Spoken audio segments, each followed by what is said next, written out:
Well, on behalf of all the members of the bar and my own colleagues, we have pleasure in welcoming in our midst Justice Judith Prakash from Singapore, from the Supreme Court of Singapore. We are very happy that last few months ago we had the Chief Justice, Justice Sundaresh Menon, sitting with us. Now we have Justice Judith Prakash, who has come for the Delhi International Arbitration weekend. So she will be doing the keynote address this afternoon. On behalf welcome your leadership. On behalf of the bar, my lord, may I extend our warmest welcome to Justice Prakash. Honor and a privilege to address her, even if it is on Indian constitutional law.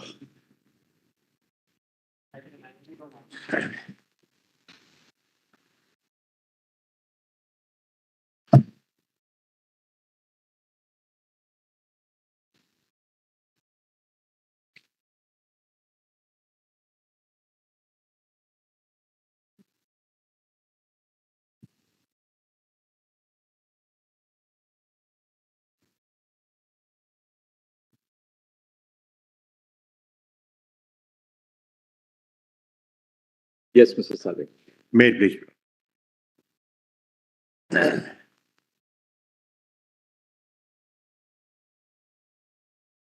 When your lordships rose for the day yesterday, I had just opened on the heading of construction of entry 50.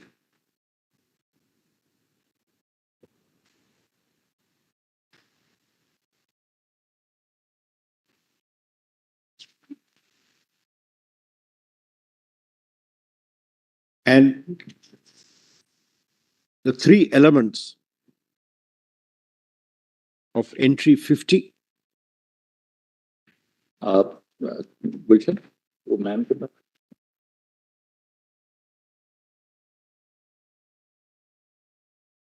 Copies have come.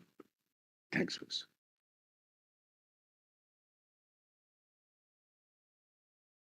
That constitution.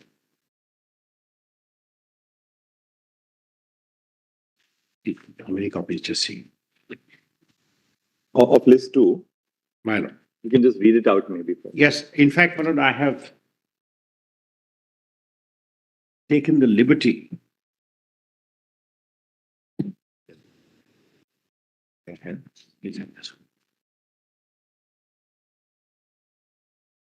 We can actually scan it and upload it on the system. Well, so I we'll all have have it. taken the liberty of breaking it down into its elements. So it assists in an analysis. We just have it scanned and uploaded. So everybody will have, you will all have it on the screen on that side and we'll have it on the screen as well. I can also email it if that assists. He'll just take a moment to upload it. Please give him a copy also. Yeah, please take this. I'll be one addressing your lordship initially on the basis of this piece of paper. Yes, we got it. Yeah. You got it, Mr. Dwivedi, on your screen? On the, you'll have it on your screen also. You'll have it on that screen. Fantastic. Yes. The first, my lord, is the entry as it reads. I have just broken it into parts. Taxes on mineral rights, subject to any limitations imposed by Parliament by law relating to mineral development. This is how the entry reads. There are three elements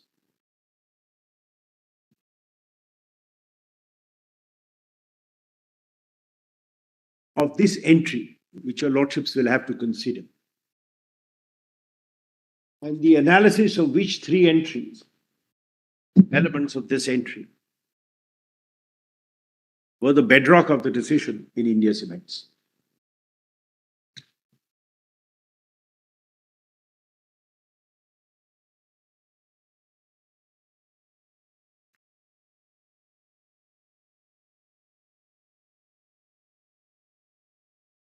The first is that these are taxes on mineral rights.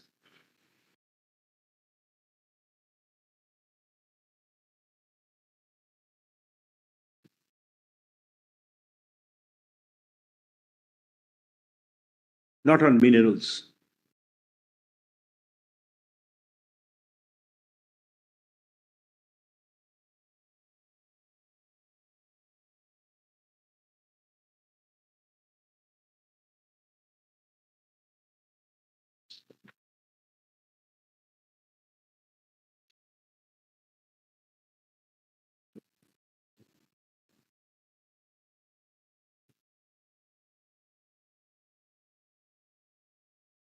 The second malady is that it is subject to, and I have taken the liberty of placing in bold the words, any limitations. Not limitations per se, any limitations.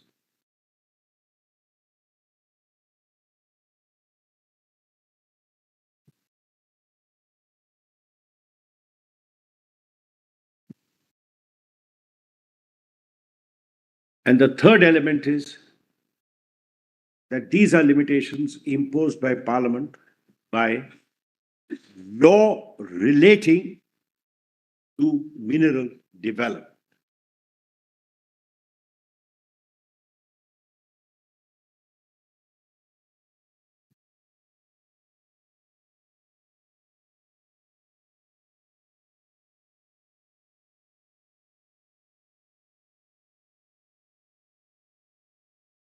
Yes.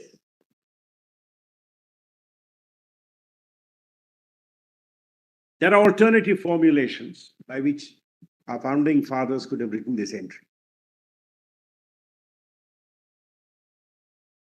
It should not be read, because that's not its language, as taxes on mineral rights subject to limitations imposed by law by Parliament, as the state would want to persuade your lordships to read it. But that's not the language. Because then one would say, where does Parliament say you shall not impose mineral tax?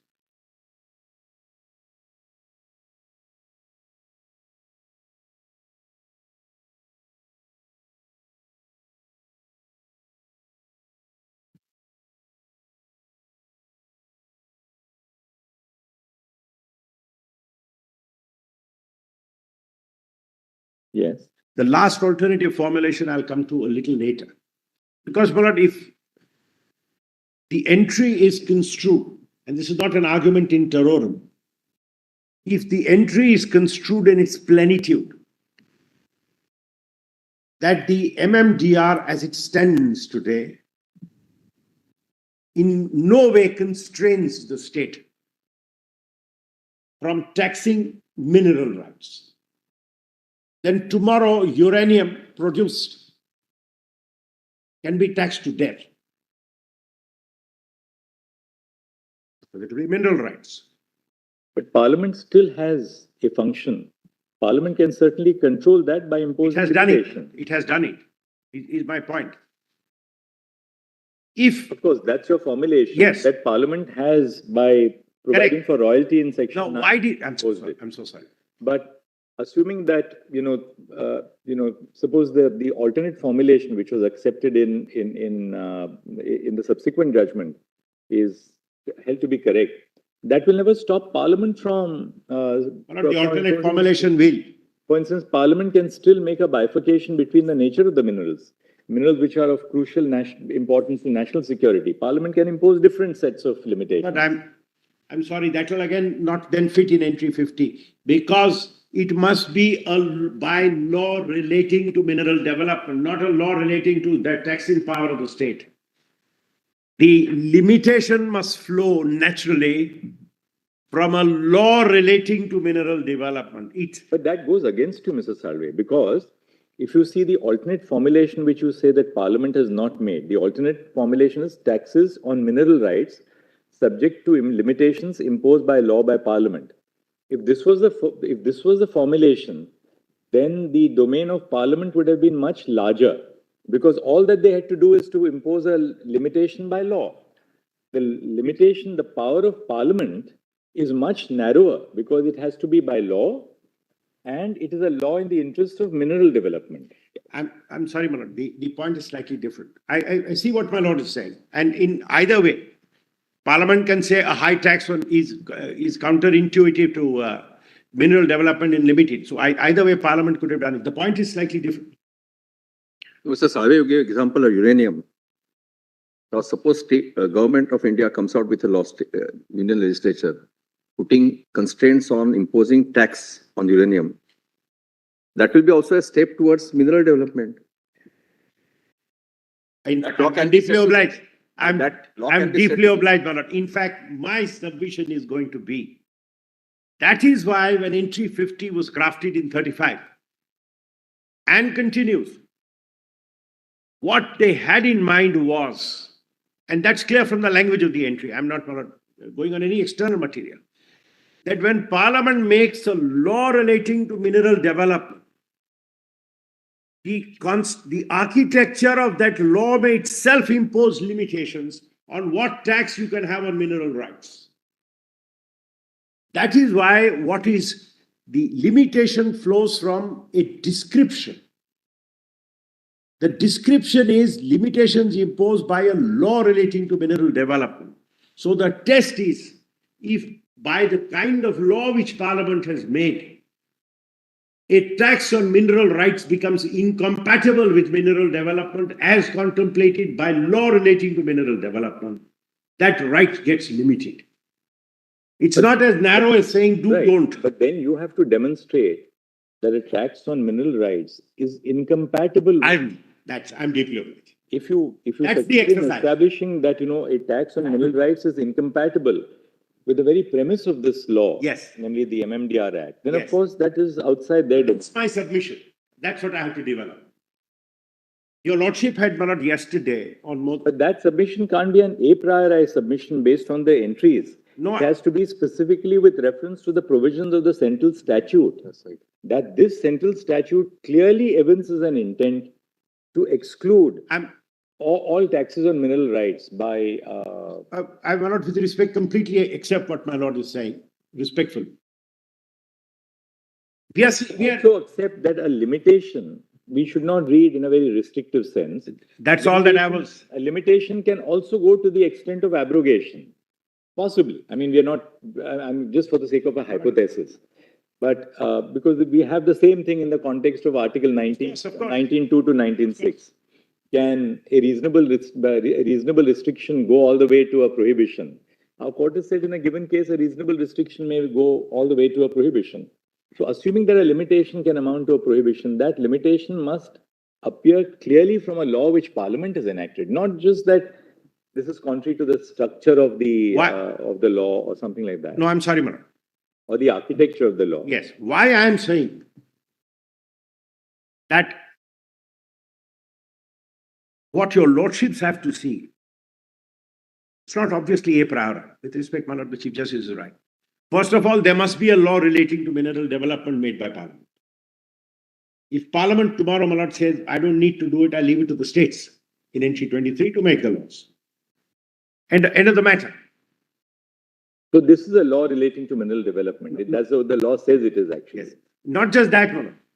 Parliament can only make a law relating to regulation and development. I'm not now on the semantics of development and regulation. I'm assuming development includes regulation. But how do you have orderly development unless you have regulation? Parliament under entry 54 and under entry 54 alone can make a law relating to mineral development. It may or it may not. If it doesn't, it leaves the field open to the states. So there is no a priori here. If Parliament takes that step of, first of all, exercising its legislative power, 246 read with entry 54 of list 1, to make a law of mineral development. The words law of mineral development, therefore, is descriptive of the law, as its very language suggests. A law relating to mineral development. It's a label.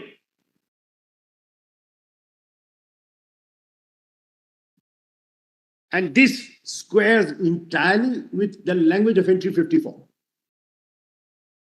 Regulation and development of minerals, mines and minerals.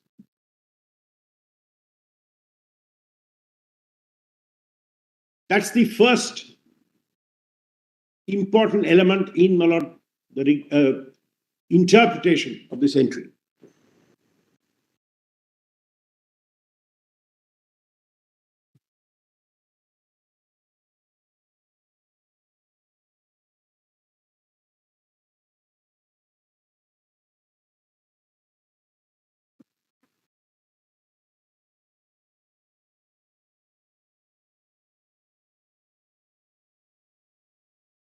The parliamentary enactment, Mr. Salve, is the MMRD Act. It levies royalty on mineral development. Are you saying that it is tax wearing the hat of royalty that is being levied by the central government? But that's my third proposition. You have that proposition. Yes, I'll tell Manoj why. Let me tell Manoj what I'm going to develop, because But Mr. Sarve, that you already argued before us that royalty is not a tax. You said that royalty is not a tax. That's not your case. that's why I'm saying answering this question, there is a full dress answer to this. Where do I get? May I just state my points and then develop each one of them? Yes. Because I'm sure a lot of them, each of them will have a lot of areas. areas. You may also keep this aspect in mind, that the limitation is on the taxing power of the state. Of course. So therefore, what is the limitation that this parliament can impose on the taxing power of the state? It is not any kind of limitation. Of course, it should be in the context of mineral development, but the limitation is on the taxing power, which is already there in entry 50 list 2. That context we cannot Absolutely, also leave absolutely. it, leave That will be- aside. Yes, sir. I'm going to be fully developing that. And another very important thing is that entry 54 does not entrust Parliament with the entirety of the field relating to regulation and development of mines and mineral development. Entry 54 does not give to Parliament the entire universe of that subject, because it still qualifies it by saying to the extent to which, right? Which recognizes then in entry 23 of list 2 that the states also have power for regulation of mines and mineral development. Once Parliament makes that declaration, to the extent of that declaration, the state's power under entry under entry 23 is ousted. But therefore, when we are considering as to whether the taxing power of the states is excluded, as Sister Justice Nagaratna said, we must also bear in mind that the domain which is entrusted to Parliament is not an entire universe, but something which is carved out of that universe of regulation and development. Recognize the taxing power on.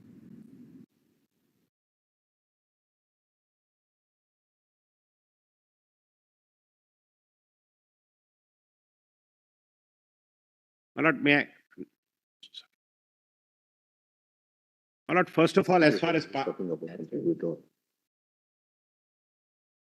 as my Lord the Chief Justice said, and I'm obliged for that expression, my Lord, I think that it's very helpful to have that expression in mind.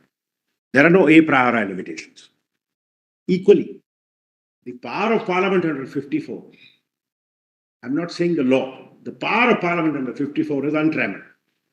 To such extent means they can wipe 23 clean. So about 53, 54 has no limitations. He leaves it to the wisdom of Parliament to decide how much they want to occupy. And it is going to be my submission, as has been held by constitution benches, that the MMDR, it's both the avatar, the old and the new, occupy everything.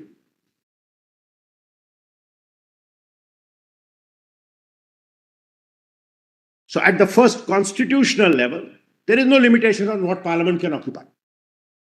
To the extent declared by law by Parliament means Parliament can take over pretty much everything. And your lordships have held that it has.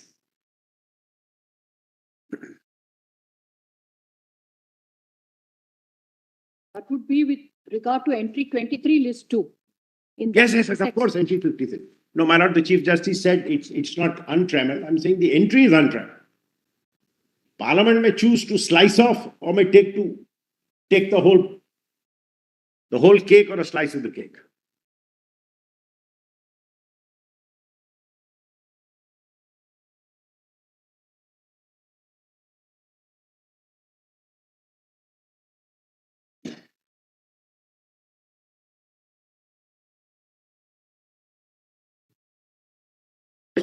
And I showed yesterday the trilogy of cases. There are two more which I have to show because I switched to interpreting entry 50, where lordships have said in a language which doesn't admit of any ambiguity that what has been actually taken over on an analysis of the act is pretty much the whole. Nothing remains really for the states to do. So that's one dimension. So my starting point is, Malad, there are three elements in 50 and each of them requires a rigorous analysis. If I may just digress for a minute and answer Mr. Justice Roy's question. The Lordship asked me. My third submission is going to be, even the expression taxes on mineral rights has to be construed, and it is going to be my endeavor to persuade the court that in the Indian constitutional context, it means the tax which is in exaction of a share like land revenue of the mineral rights, because we decoupled mineral rights from land. It's peculiar to Indian land law. Otherwise, mineral rights and land are married.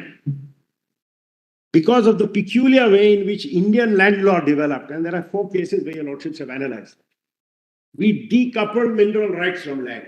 So land revenue would not include, because this also impinges on my entry 59 argument, and there's foreshadowing. But answering my lord's question, my third point is going to be that therefore taxes on mineral rights here must mean an exaction by the state, like land revenue, of a share.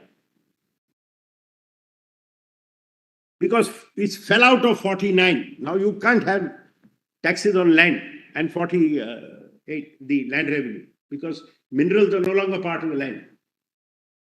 So where mineral rights are created, you get an exaction. And if that's the correct contextual interpretation of tax on mineral rights, and the You said an exaction by the state of a share of mineral rights. If that's what really tax on mineral rights is, not Mr. Justice Vanchu's formulation of any tax on production, etc., etc., then royalty is that exaction.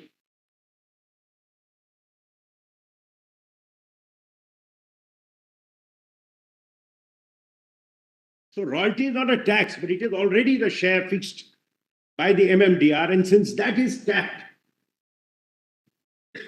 that is why that context, as a sort of a paraphrase, it was said that royalty, in that sense, is akin to a tax on mineral rights. And then it became the catchphrase became royalty is a tax. So, my lord, the Chief Justice is right. I'm not saying royalty generically is a tax.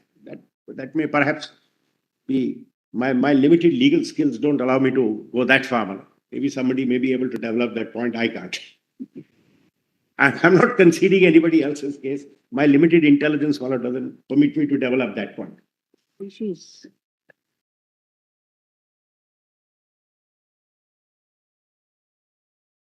Tax, but it's an exaction by the state of a share of mineral. Mineral. And if it is construed like that, and why was this not created in 35? It's something I have to address your lordship fully, because one can't just read the plain language. You have to see where it came from, how it came, and what are the legal framework in which this was introduced. And if you construe it that way, the whole thing just falls into place. Why was Section 25 put into the Act? Treating royalty and tax in the same breath as an exaction. Why a penalty and a prosecution for non-payment of royalty? When you speak about how it came, we cannot also be forgetful of the Constitution Assembly debate when it was deliberately kept within the state's power, the power of taxation. Yes. Although a suggestion was made that it should be brought to the union powers list. My lord, I'll tell your lordship why. I'm sorry, I'm digressing because there's a full dress argument. But You may address it at the appropriate time, because you talked about time. I must tell you Lord why. Because one idea was move minerals to the unions. That's right. They said, no, we will keep minerals. The same way industries, minerals will be kept to the states with the overriding power to Parliament. In fact, one of the big criticisms has been industries. The declaration in the Industrial Development Regulation Act pretty much wiped the state clean. And that has been the problem. But tell us this, Mr. Larve, I mean, this is just, it may be a conceptual issue. It's not necessarily against you, I just have this doubt. Suppose when the state taxes income, Yes. is that to be regarded as an exaction of the income? Or suppose a state, there's a tax, there's an excise on manufacture. It's not an exaction of the value of the article manufactured. Or suppose they tax corporate profits. Of course, the impact is that you are taking a share of the profits, but it's not an exaction of your profit. Excise duty was in the old, if you go back to the historical definition of excise duty, the word excise was exacting. It's Exaction. a tax, it's an imposition. Of on course, all exactions, the all levy is taxes on are the exaction. subject. The levy is a tax, the levy is an imposed tax on a particular subject, whether it's income or the value of the article manufactured. Correct. Or services rendered, now in the case of the goods and services tax. For But you land, can't say that the state is exacting. I'm sorry, ma'am. If they tax us for our income, they don't take away our income. No, It's no. a tax on the income which you earn. No, I'm sorry, I didn't mean it. Every tax is an exaction. Exaction by definition means something which is compelled by law, not something which you do by contract or voluntarily. So in that sense, it's an exaction by law. But the share, land revenue, for example, and when I deal with the Murthy aspect of the case, land revenue, for example, is said, what is land revenue? It reflects the sovereign share of the produce. That was land revenue. And when it comes by law, it becomes an exaction. So today, a land revenue law is the shares, an exaction by the state of a share. Today, of course, the notion of a state has changed. It's not like a king or a sovereign. Today, it's a welfare state, etc., etc. But conceptually, they remain the same. But this is the third point which I'm going to develop now, about what is exactly a tax on mineral rights in the Indian context. So there are three independent elements. The first two go together purely as a matter of interpretation of entry 50 and the interplay. Yesterday, my Lord the Chief Justice asked me, why are you showing these cases? The interplay between 5423 and entry 50. Today, my Lord, the state, and it will have some bearing when it comes in the context, but I'm just mentioning. Today, the state is the owner of minerals. But it cannot alienate its mineral rights. If the state wants to make a legal framework for alienation of its own mineral rights, it can't. Because if it had to make, it could either do it as an owner if there was no law in the field, then the law of contract would prevail. Or if the state wanted to make a legislative framework for alienating its ownership rights, it would have to reach to entry 23. Because as an owner, you can't make a law. You would have to find something in lease 2. And that only place where they would find it is entry 23. And if 23 is swamped, the state is the owner but has no right to alienate its own mineral rights. So these are all, sorry, Manoj, I got a little ahead of myself. Let me come back, therefore, to the starting point of my submission so that I'm able to go down logically. There are 3 elements, therefore, I say, in this entry which require rigorous analysis.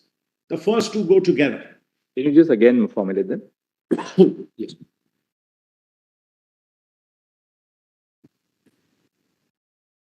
Not on a lighter vein, since nowadays we are all on YouTube when we are arguing here.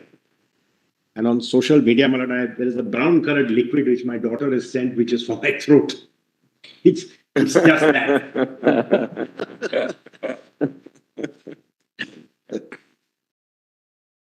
Because I remember, Malad, somebody had put up on one of these law websites, counsel drinking coffee. I wanted to clarify, Malad. I shouldn't say he has come from London, he has done what English barristers do, carried something in a glass.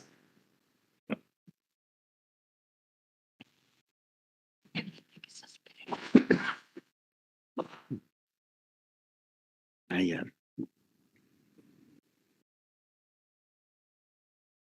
So, Malad, I'm sorry. There are 3 elements of entry 50. I'm sorry.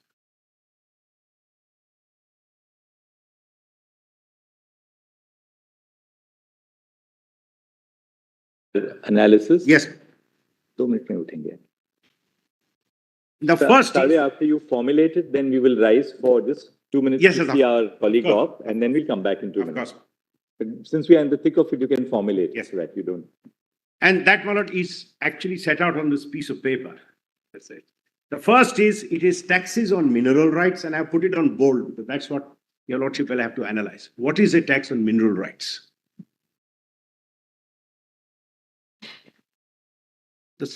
The second is, what is the kind of limitations which our founding fathers had in mind when they used the phrase of great width, any limitations? Not just limitations, any limitations. Why did they say any limitations? And the third is, they did not say imposed by law by parliament. They made it descriptive. By law relating to mineral development.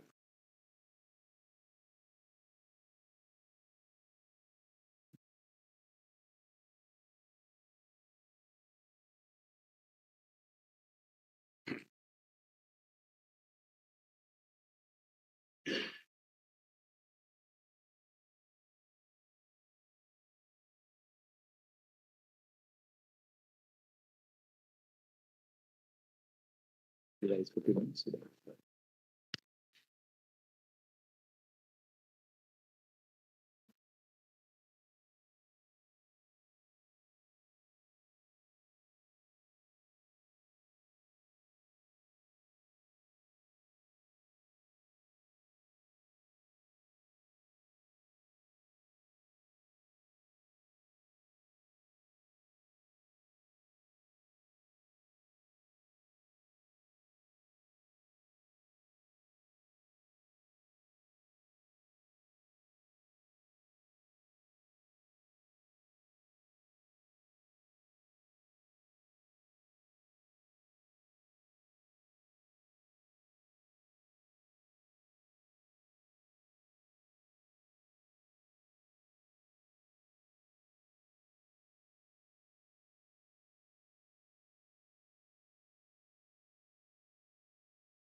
Yes. Metric. The Now, Mr. Solicitor has added to what your daughter has given you. yes, yes.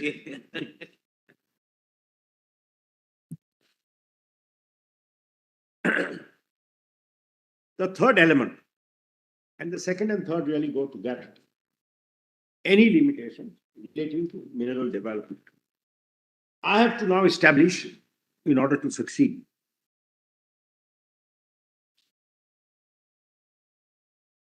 that there is a law relating to mineral development, which there is.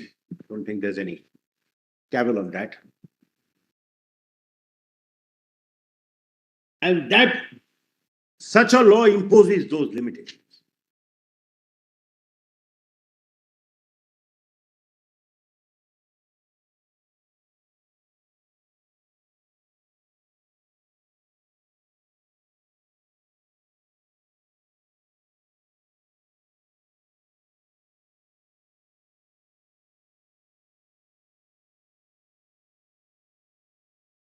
The only one thing which we'll add to your second point, the law imposes those limitations On the vis-a-vis taxation, on the tax on mineral rights. I want to start with that. In fact, Manoj, that's a point which, for want of a better expression, cuts both ways. I say it cuts my way for the following reason. We know that taxing laws generally operate in a field distinct from laws relating to regulation.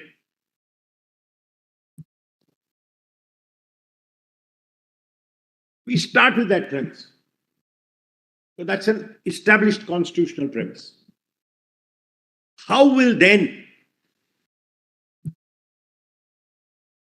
a limitation look like on a taxing power if that limitation is to be found in a law relating to mineral development? What kind of limitation are we looking for? It is not a tax versus tax limitation.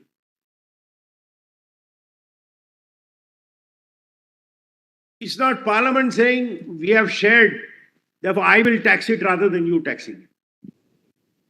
I mean, that's what your lordships have held. Now, Parliament can't tax it. No, that's a separate argument I'm going to address on what I call the Kannadasan conundrum. On whether they were right, I mean, whether the judgment saying because 50 is denuded, it lands in 97, 97 is right or wrong. That's something your lordship will have to consider.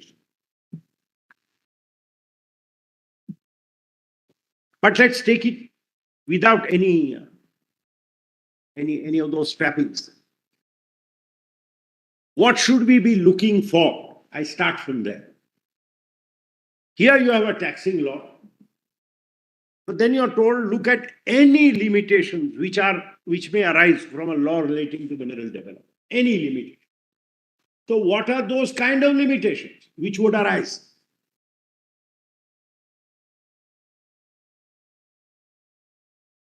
And that's where there I will not offer the answer. Well, if the manner in which the law relating to mineral development is cast covers all aspects of mineral development, including the share of the state from the resources. Yes, Mr. I'm so sorry.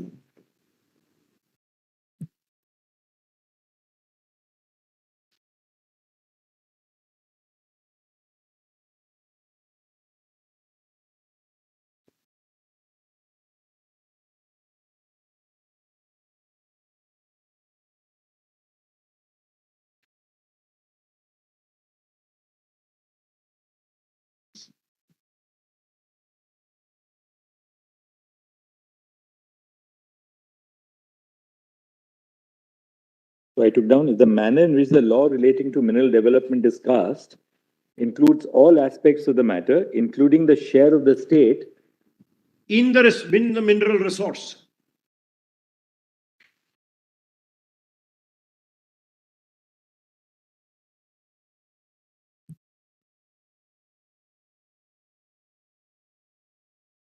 That would then, and then a tax on mineral right. And why was all this brought? This was all brought, it was federalized, if I may coin that expression, rather than leave it at the state level, because of the uneven distribution of resources.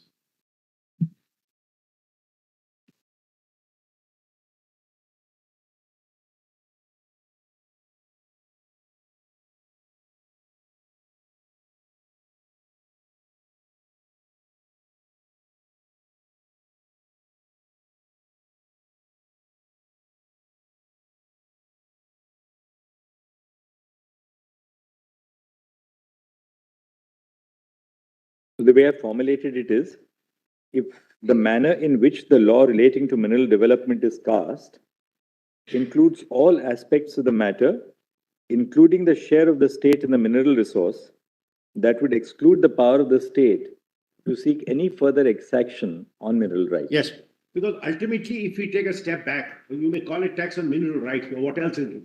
It is the state monetizing a resource.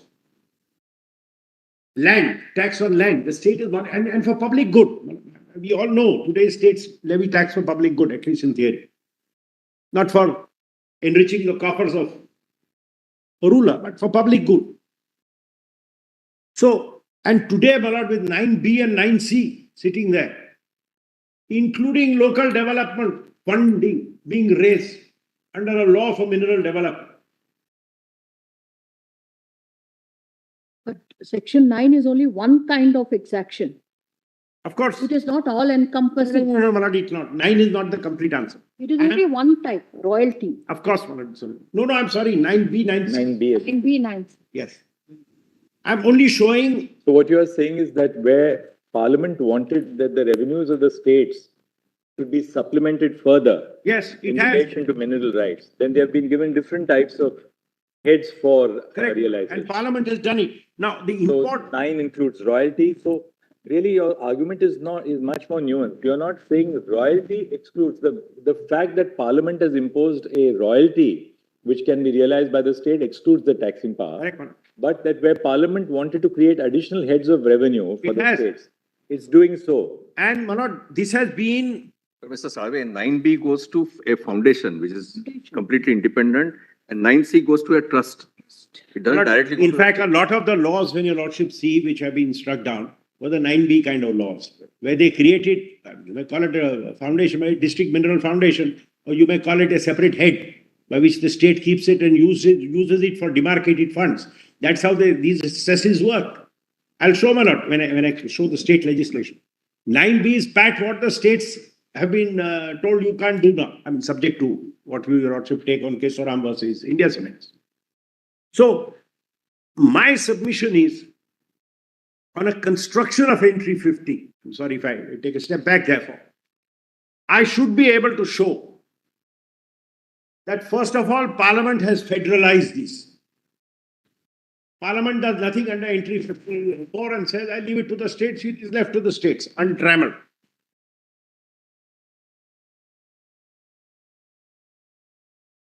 A state may itself impose limitations on mineral development, but that's not good enough for 50. Suppose not 54 or not there, you can have under 23. Could I argue that under 23 this is done, therefore there is no limitation? No. Imposed by Parliament by law. So it limits it to a legislation referable to entry 54. All these little pointers in the entry are very important. Why? Because you have now, why was 54 at all there? 54 was put in there because it was a divide. Should we take minerals and put it in this union list? They said no. Even today, atomic minerals are still in this list. So the ownership must remain with the states. The ownership remains with the states. And for the bulk, the ownership is with the state. Only few, in one or two states where the land reform laws were not brought, the ownership remains. That Jacob's case analyzes it very well. So we now created a very strange legal architecture which is a complete departure from the general pattern of land law, we decoupled mineral rights from land. That's peculiar to us. Well, that's where Murthy got it completely wrong, which says land includes mineral rights. No use saying that. In India, it doesn't. And you can't use it as a measure.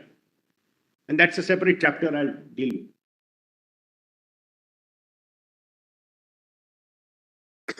So, Malad, when 35 Act, and by the time 35 Act came,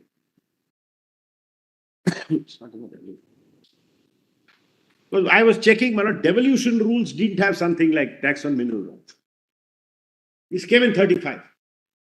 By 35, and Malad, Jacob analyzes this, when the British government started giving those zamindari rights, many times the British government excised out minerals.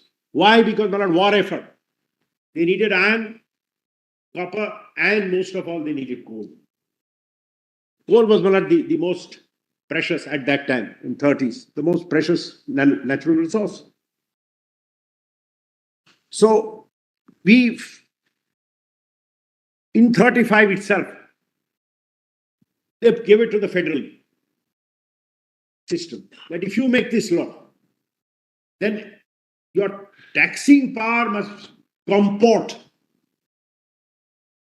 to any law on mineral development, must not dilute or conflict with the law relating to mineral development. And when we have an all-encompassing law of mineral development, and I'll quickly now, your Lordship has seen all the sections, give the headings of all the sections. When you have an all-encompassing law of mineral development, to allow a handful of states who have the resources to upset fiscal burdens by taxing those mineral rights clearly drives coach and four through the law on mineral development. Because we must always remember the old adage, the power to tax is the power to destroy. If you have the power to tax, you can tax as much as you need. It's not a quantitative restriction, it's a qualitative restriction.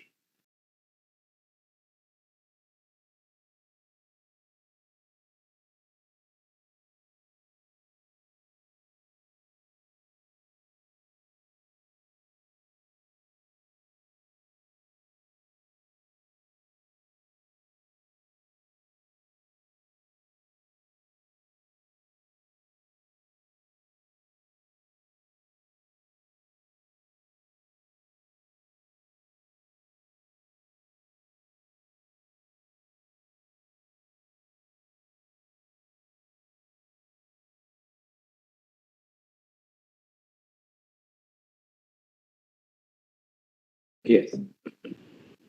So, my lord, it is my case, and I have to make that go, that entry 54 and the declaration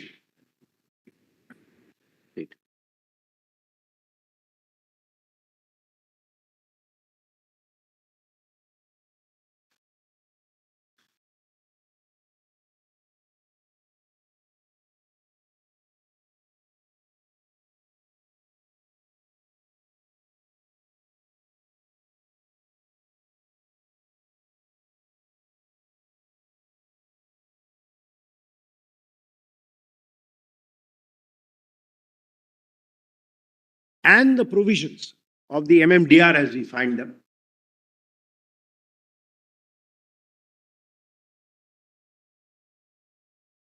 have been held to displace, although in theory it is to the extent, but the way we analyze MMDR Act, there's nothing left for the states on the ground.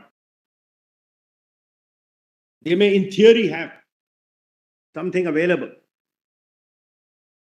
but if we analyze the provisions of what actually the MMDR occupies, nothing remains. Why? Because in my respectful submission, the MMDR defines the minerals to which it applies.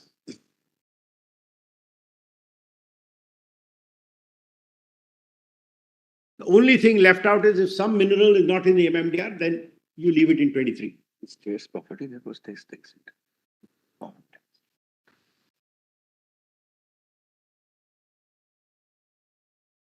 It defines the rights that can be created in those minerals.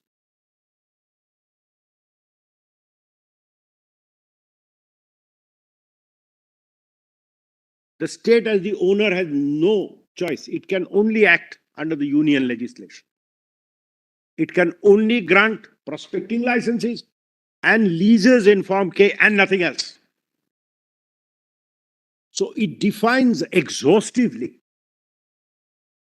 the rights that can be created.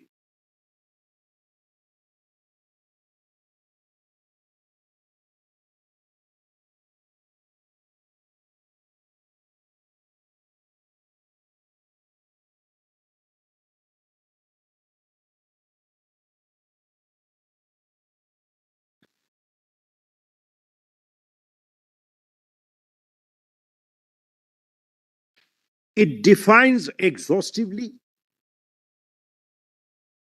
the terms and conditions on which those rights can be created and subjected to.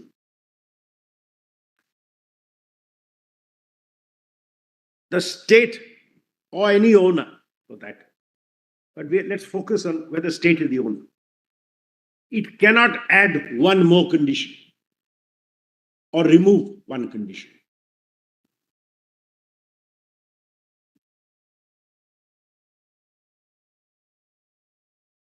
From the conditions added in the law and in the rules and in the forms, the state cannot say, but I want to protect myself and I add one more condition.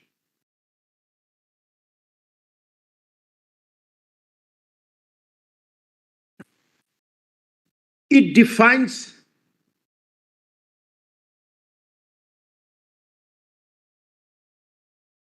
the fiscal exactions, and I'm deliberately using a lot colorless language. I'm not using the word tax consciously. For the grant or creation of these mineral rights. What all can you recover? Surface rents, royalties, dead rents, spells it out in great detail.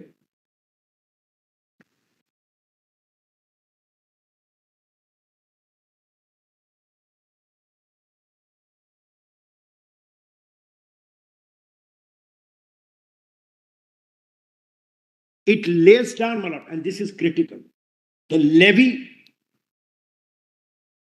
Section 9 says you shall pay. There's no choice. If I remove mineral, I shall pay. It's almost like read like a charging section in a taxing law.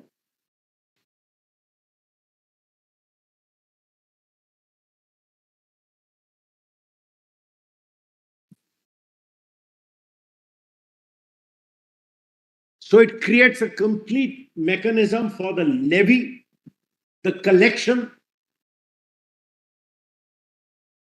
the recovery, and the penal sanction.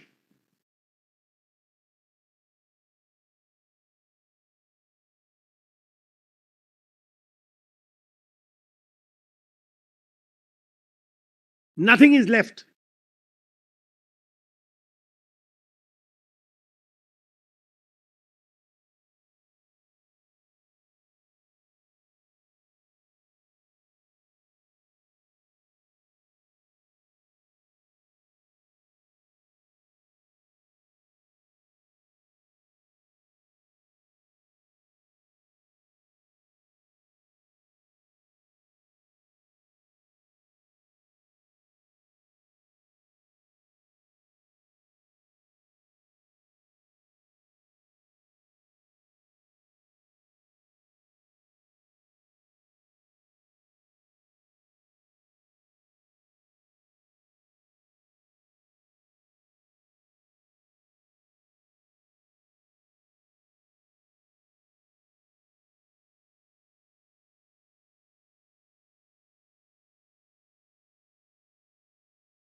in a better manner. Yes. What we have understood is that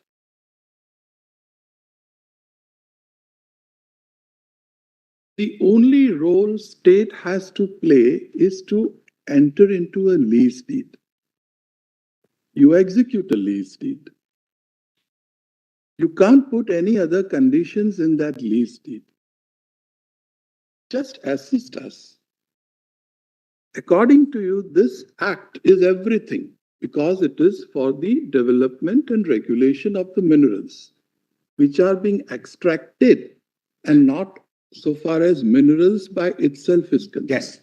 Not mines. Tell us one thing. Keep Section 9 in mind. Yes. It provides for collection of royalty. If state has only to execute the lease deed and do nothing, who will collect the royalty?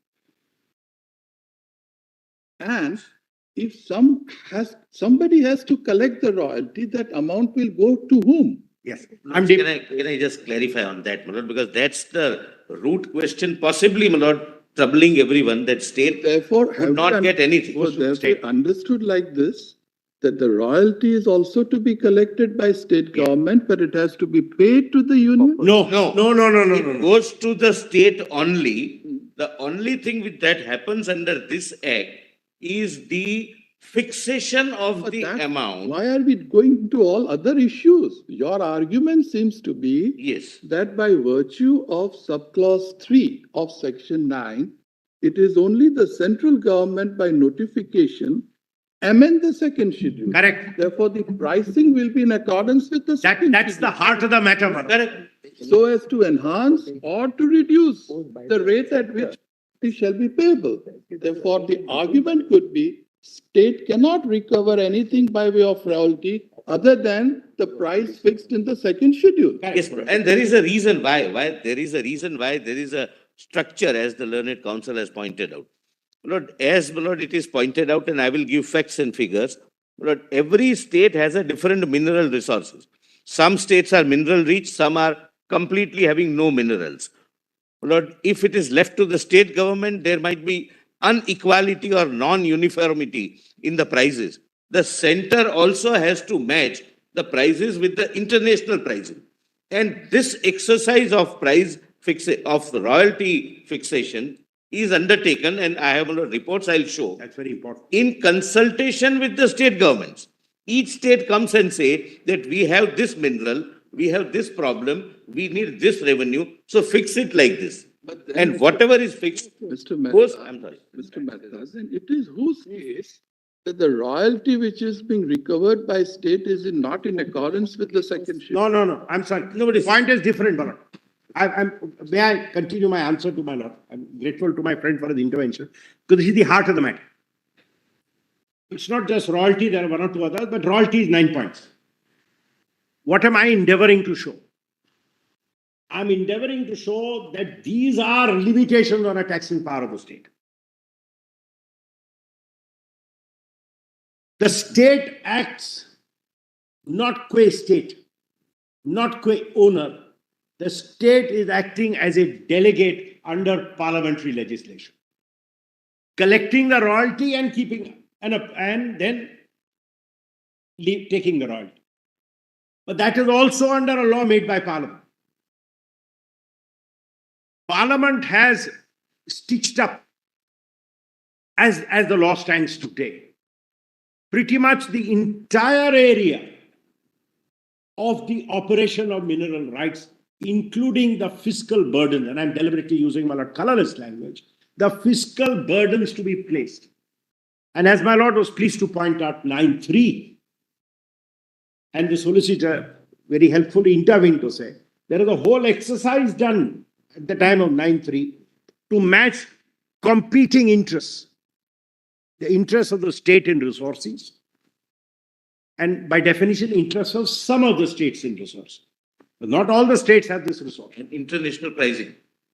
Mr. Sarveet, now just to go back, you had told us that when we broke a link, The MMDR defines one, minerals to which it applies. Two, the rights that can be created in those minerals. Three, the terms and conditions on which those rights can be created and subjected to. Four, the fiscal exactions for the grant or creation of the mineral rights. And five, the levy, collection, recovery, and penal sanctions. Yes. That concludes this part, or there's something more that you have? I was therefore responding to what my lord asked. Apart from this five? No, these are the 5 points. That's all. No, Yes. that's the. Because if this is, So we have not missed anything. no. So that concludes this enumeration. This- That's why I just wanted to make sure that we have not missed something. My lord, I will, if I had been in slightly better health, I would have given my lord a written piece of paper today. That's all right. I've had a- Many of these things, we develop as we sort of Also, have my the lord, dialogue. I must say, the advantage of not having too much in writing is, as your lordships asked questions, a lot has changed in the last 2 days in the way I have formulated my thoughts. And these are last evening, today morning's thoughts. Because as your lordships ask questions, my lord, we also sharpen our focus. If I'm right, and I'll quickly give a list of the sections, because your lordships have read them in detail, so that the point is complete. But if I'm right on this, then I submit I have met the threshold of the entry. It's not a high threshold, I submit, of any limitations, not a specific targeted limitation on tax, of any limitations created by a law relating to mineral development. Because if it becomes incompatible, as my Lord Justice Pardiwala was pleased to ask, 9 says you shall collect, this is the rate at which you shall collect. You don't get to fix the rate. And the union also will fix the rate in consultation with you, but once in 3 years. And not more than that. Entry. Now, why? Because you have federalized this. My lord, there are states which don't have mineral resources, but which may be close to a port. You want to manufacture heavy metals, you want to manufacture certain chemicals which are close to a port. You need minerals for that purpose. But you don't have those minerals. Now, if the state from where the minerals emanate upsets the fiscal apple cart by loading taxes, you are distorting the whole endeavor by Parliament to try and federalize the distribution, and I use distribution in the larger sense, of mineral resources amongst those who utilize it best.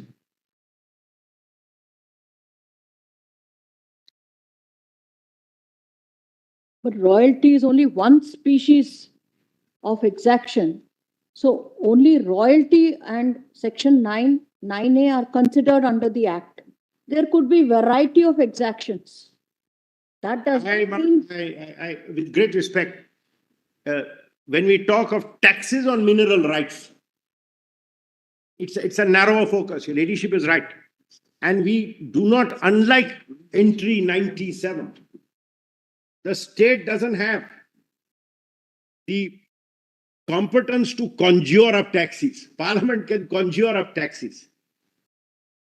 As Justice Chandrachud's senior judgment in one case borrowed an expression which Justice Venkatachalaya was very fond of, ragabag laws.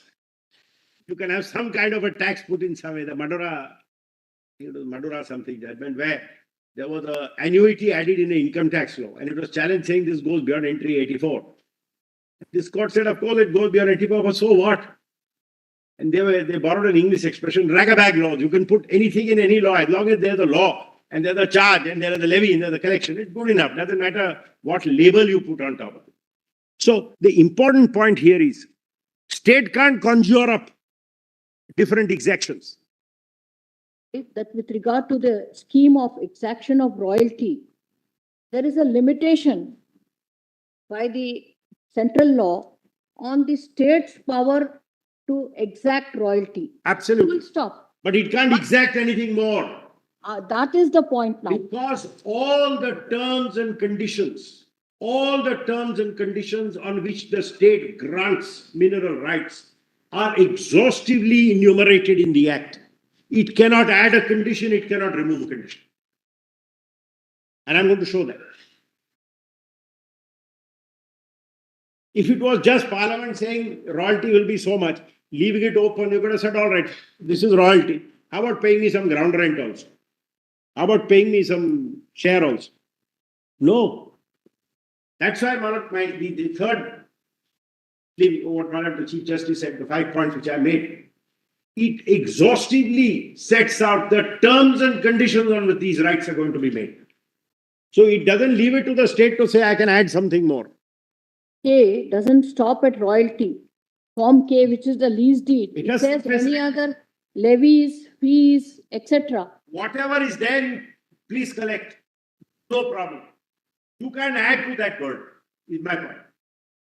All right, Mr. Sare, now I think we've really understood the heart of your Yes. submission. Now, what remains now? What would you like to? Not remain. I tell my lord what all I have to cover. So Yeah. that your lordship will know. I'll stick to my estimate. I'll finish first. I have the points which I have to cover.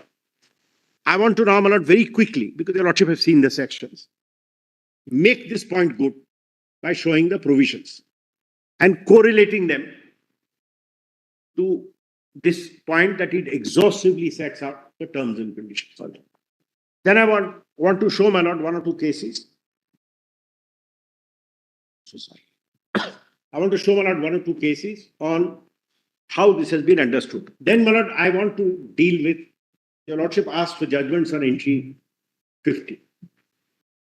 I start by saying none of them, I'm not trying to be facetious, none of them have put it in this way. But at the end, they all say the same. And I do want to then get into the Kannadasa, because one of the very important aspects of the matter, if 50 is denuded, does it go somewhere else? Yes.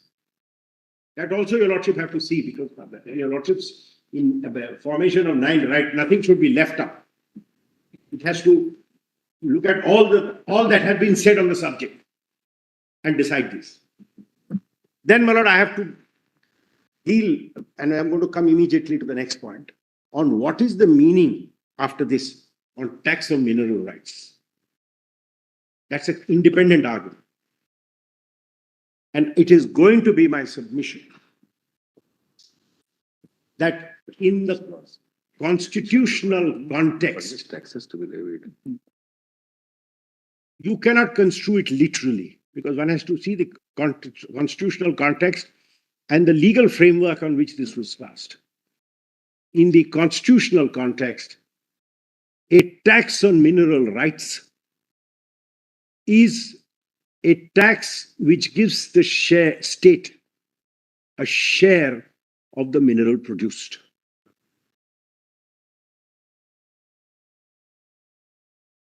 And if that is so, and royalty answers the description of a share of what is produced, then in that sense, a freeze on royalty by Section 9 operates as a limitation on your tax on mineral rights. So in that sense, royalty is akin to a tax. I'm not arguing royalty is a tax per se. That's wrong. I mean, at least my limited intellect doesn't allow me to envision how one can show royalty is a tax. But in the constitutional context, that's how I understand the entry 50 judgments. And then I'll take your lordship through certain parts of India Cements and Kesoram and deal with it. So that will be complete. The second independent heading which I have to address, which has 2 dimensions, and I'll finish all that today. Entry 49 and 50. And that's a much simpler argument. Entry 49, I have 2 answers. When mineral rights are decoupled from land, you can't reach out to entry 49 to tax mineral rights. If I don't own something, you can't tax it. You'll also have to deal with the point that, well, they're taxing land and using the minerals as a measure of the tax. And there, my lord, fortunately for me, there is a very helpful recent judgment, which I would comment for your lordship's acceptance by a bench of 3 judges, where, my lord, for customs duty, first of all, what I call the RR engineering caveat, which came for the first time. This court said, This measure can't be taken to a point where it becomes a substantive tax by itself. And then the Acer case, where this court, in the context of imposition of customs duty, said something which is non-dutiable cannot be added as a measure of duty. So if something is expressly exempt from tax, you can't add it on. Now I'm saying something else.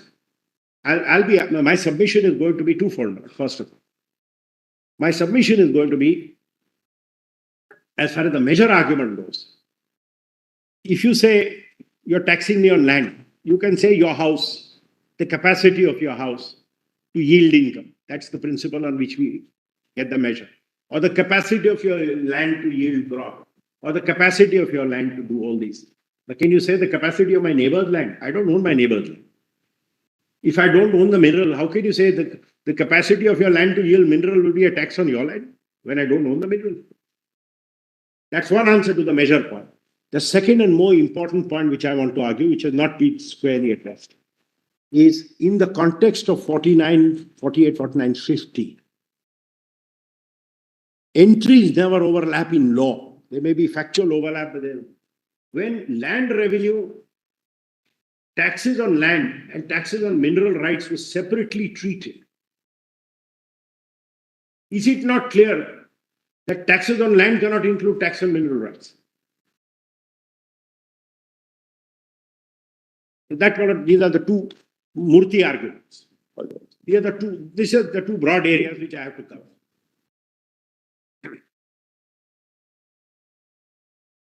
I'm not going to take too much time on India Cement versus Kesoram, because if your lordships accept what I'm saying, it doesn't matter whether India Cement got it right or wrong, and if your lordships don't accept what I'm saying, it doesn't matter whether Kesoram got it right or wrong. So what, If I may now look at, yes. So my first point, to close, that yes, of course, I'll deal with it. The MMDR Act, which are the sections? Your lordships have seen them. Which are the sections, therefore, if I may just enumerate very quickly. Section 4, page 924. volume? I'm so sorry, volume 4, my lord. I'll very quickly just give the pages. Your lordships have seen these sections. Yeah. Section 4, the heading is enough. Prospecting and mining operations under lease. No person can undertake reconnaissance, prospecting, mining, except in accordance with the terms and conditions of a permit, prospecting license as may be granted under this act. So mineral rights are created under this law, on terms and conditions sanctioned by this law, and under authority of Parliament. That's why, my lord, I took your lordship's time reading those three cases. Even where the state makes rules, it makes rules as a delegate of Parliament.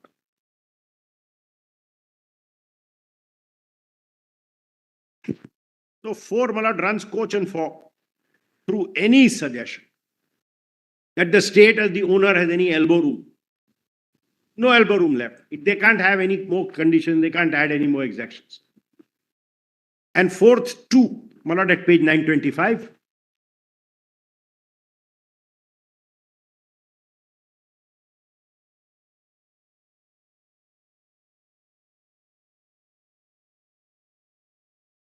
No mineral concession. Now they've used one word, my lord, one phrase rather. No mineral concession shall be granted otherwise than in accordance with the provisions of this act and the rules made thereunder. So, my lord, now all mineral rights are granted under parliamentary legislation. It will have some bearing on whether you can then tax these rights.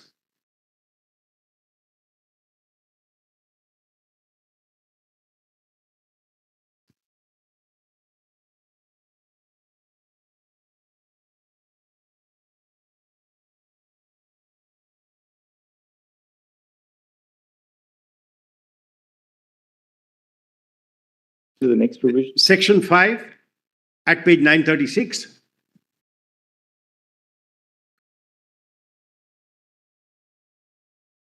The choice of a grantee If your lordship sees 5, a state government shall not grant a mineral concession to any person unless A and B, provided that in respect of a mineral specified in Part A and Part B, no mineral concession shall be granted except with the previous approval of the central government. So it's not really the state which is granting, the state is acting under parliamentary law. And here, especially, Manoj, we are really concerned with the big minerals, A and B, or schedule. It's with consent of central government that you even grant the mineral concession. And so much for being an owner.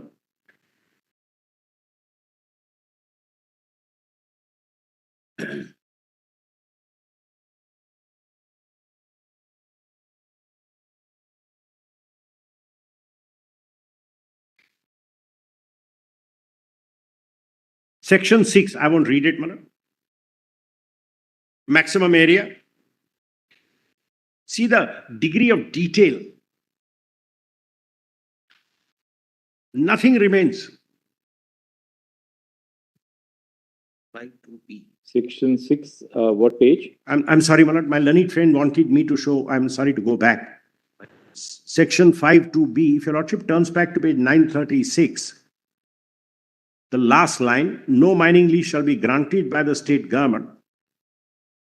5(2)(b). Yes, Manoj. There has to be a mining plan, there has to be evidence to show existence of mineral contents, etc. B. B, Manoj, is at page 937. Yes. There is a mining plan duly approved by the central government. What is the next 6, the area. page? Page 937. Manoj, don't bother about the details. I'm just showing the big headings. Right. 7, page 938. The period.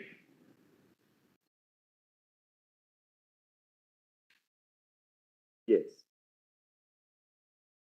What's the next one? Then, Manoj, section 9. It's been read to death, Manoj. I won't read it again. Page 942. Royalty. And just for convenience, Manoj, your lordship may want to note both 9.1 and 9.3 are at page 942. Your lordship has seen, I've repeated the point ad nauseum about the mandatory nature, blah, blah. The first schedule, just for convenience, Manoj, they're at 982. I'm not going to read it.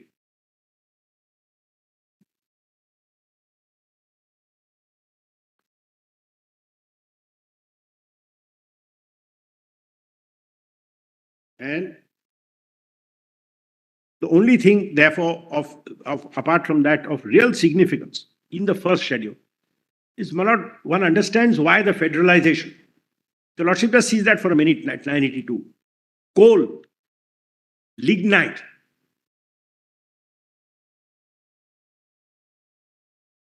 atomic minerals. I'm sorry to digress.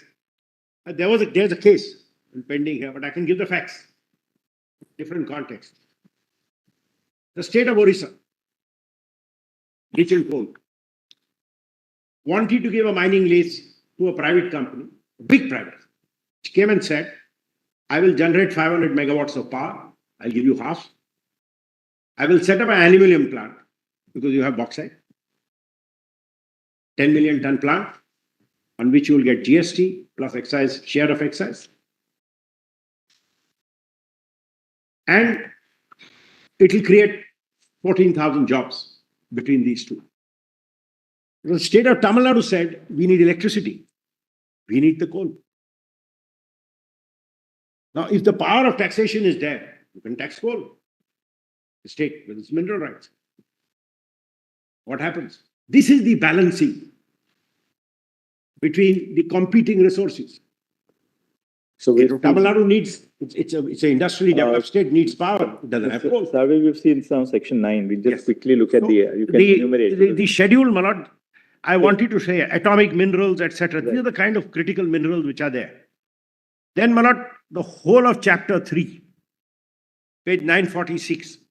This will have some bearing on the second heading on what is tax on mineral rights. Just please see the heading, Manoj. And I had made this point yesterday. What flows from it, I will develop today.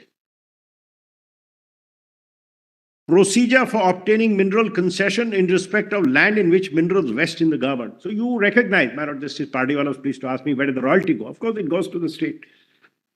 Their ownership is not touched.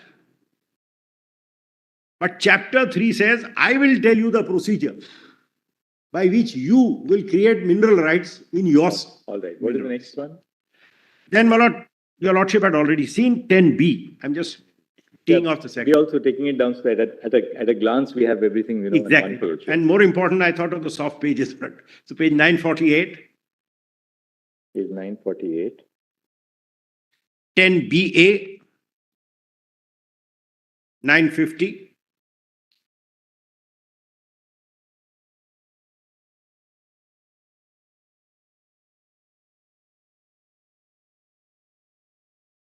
(11A) composite licenses, 955.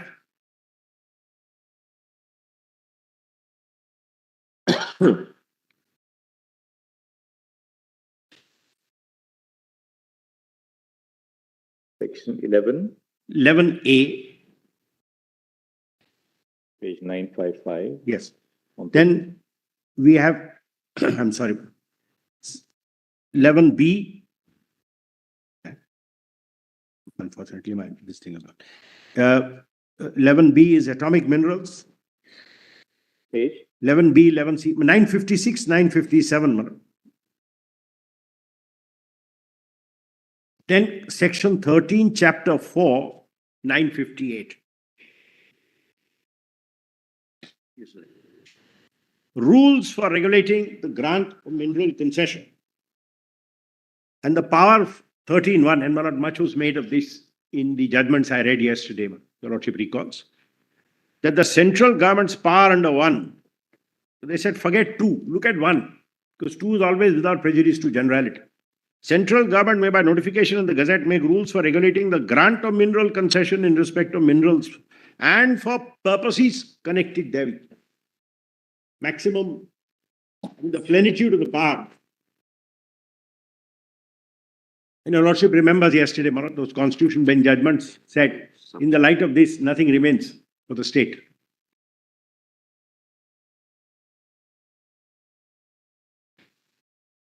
I also gave the specific bits of this, which are relevant. I'm not going to repeat them today. And a similar power is given to the state, page 963. And I have to. section. Yes, sorry. Yes, you're right. Section 14 and 15, which are at page 963, minor minerals. And I have to show one judgment in stone. Your Lordship said this also is under central law. Although it's minor minerals left to the state, but even minor minerals are controlled by central law. They leave it to the state to do it, but under the union legislation. Yes. Then, we have 15A, which is for the state government to collect funds. I had given Your Lordship 9BC, etc. The mirror image of that is. Where do we get 15A? 15A is 965, right at the foot of the page.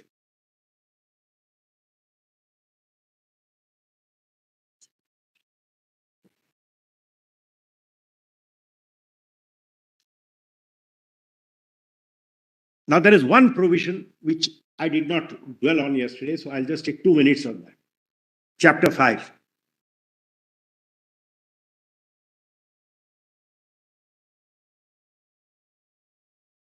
Where does it begin? Page 967. Your Lordship knows, earlier there was this controversy about reservation. And the High Court held as an owner, you can always say, I will not grant.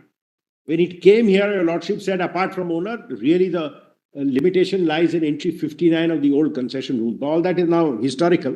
Please see 967, section 17. And that's a little important.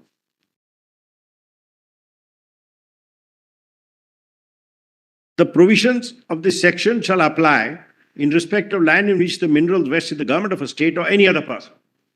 But this cuts across both.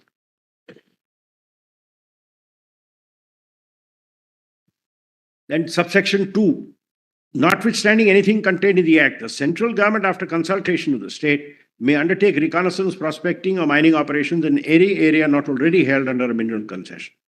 And where it proposes to do, it will, in the official gazette, specify the boundaries, state the name of the permit, and specify the minerals. Now, subsection 3 is very important.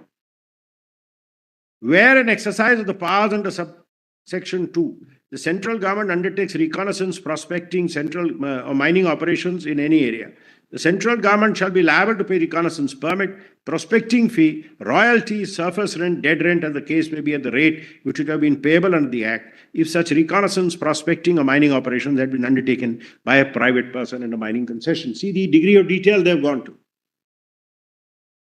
That's all that you pay. You can't layer mineral rights tax.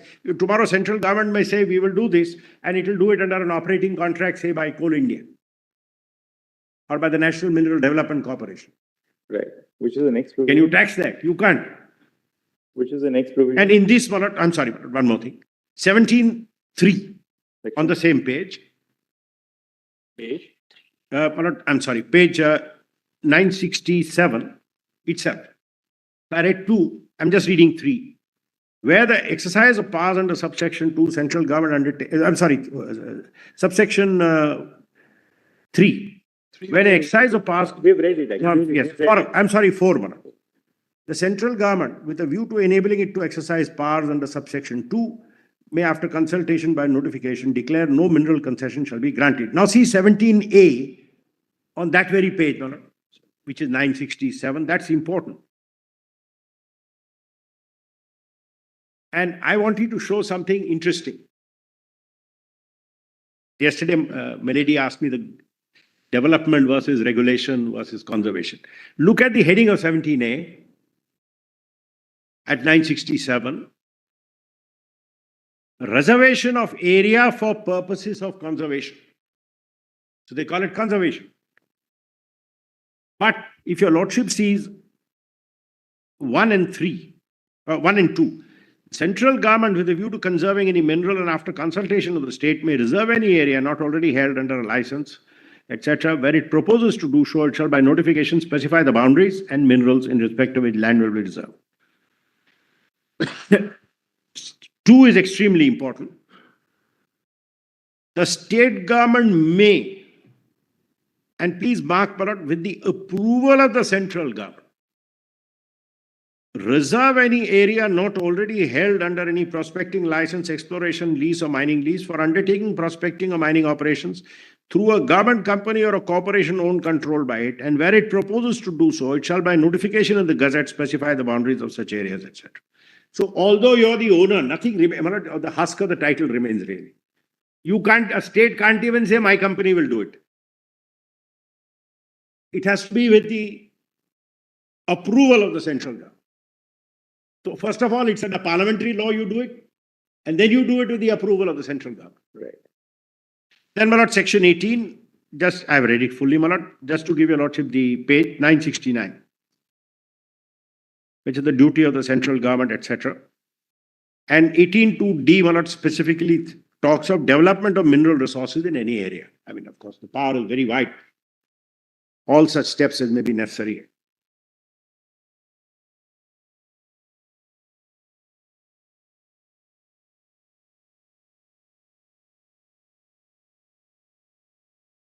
Then, my lord,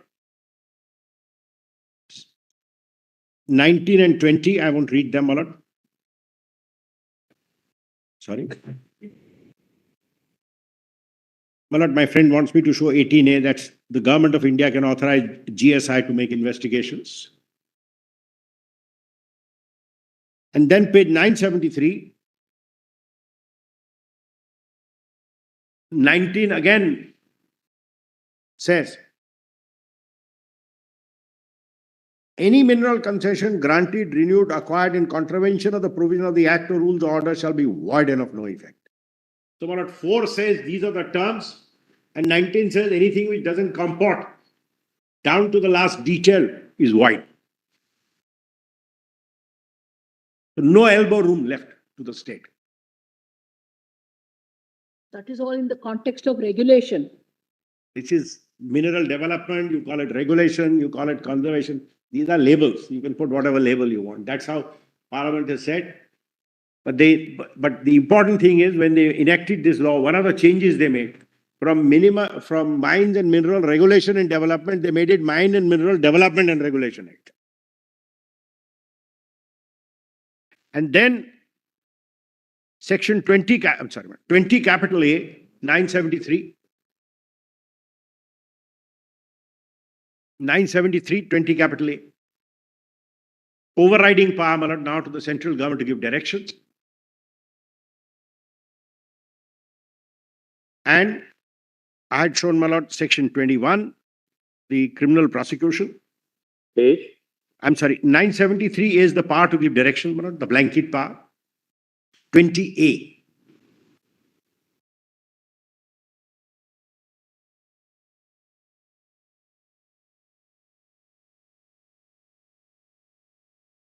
Section 21 is the penal sanction for non-payment of royalty. 21(1) page 974.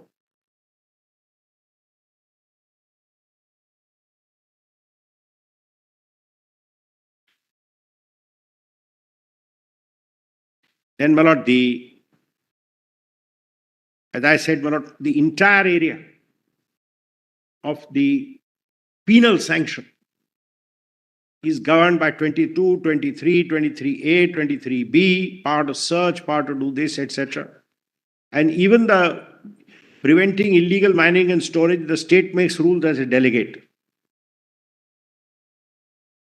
Entry, inspection, so all the police powers are under this act.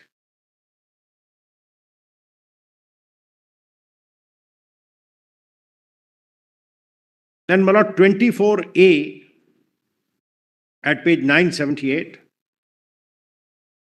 I've shown that, yes. I have not troubled you also with the details, all the police powers, 22, right. 23, 24. And then 24A is only important because it defines what are the rights and liabilities of a mineral concession holder.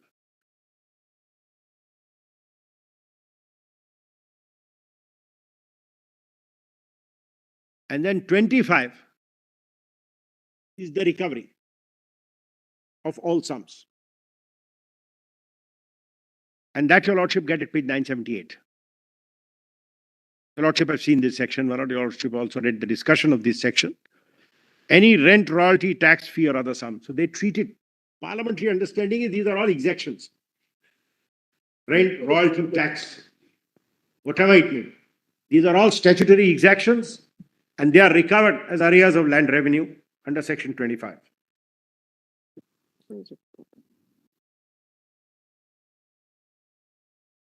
The next provision? So, these are the provisions. And then your Lordship saw the concession rules. They go down to the minutiae. Every little detail is in the concession rules.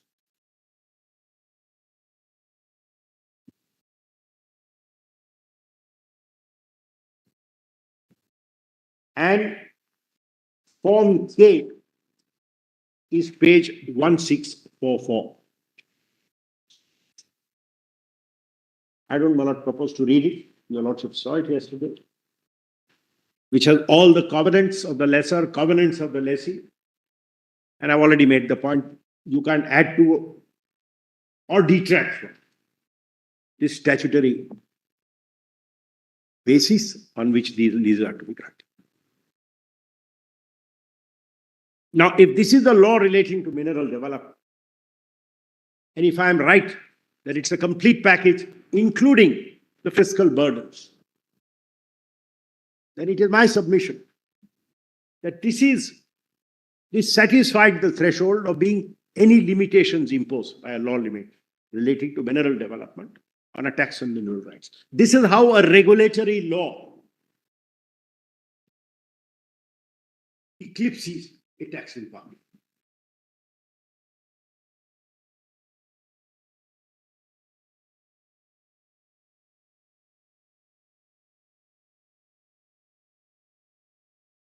My Lord, I don't think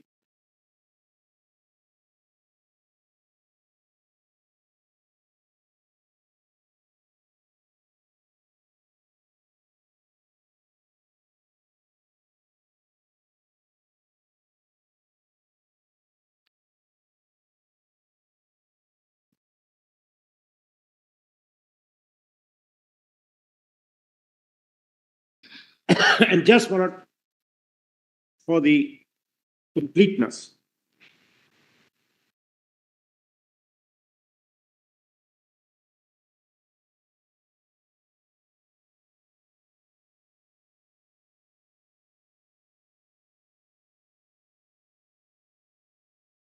now, just for completing the constitutional argument,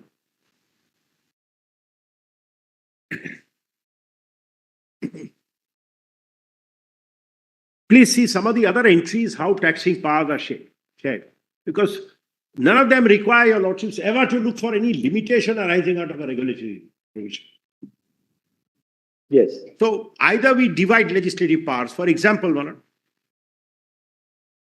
we have in list 1 the spread of taxing powers. We have 82.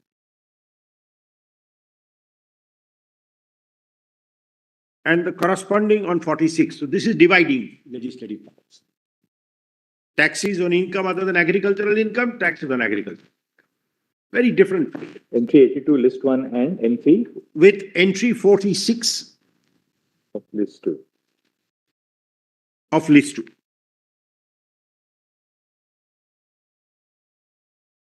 Entry 84 with entry 51 of list 2. This is again division of Division. Entry 86 of list 1. Taxes on capital value exclusive of agricultural land. Taxes on agricultural land. entry 86 of list 1 with Goes with, I'm sorry, with entry, it would go a lot with entry 45, 46. No, not 46. It would go with 45, I suppose.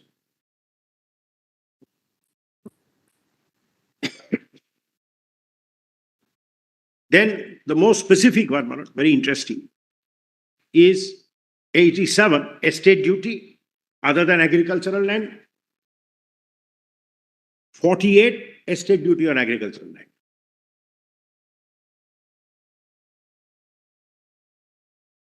yes. So this is one form of subject division.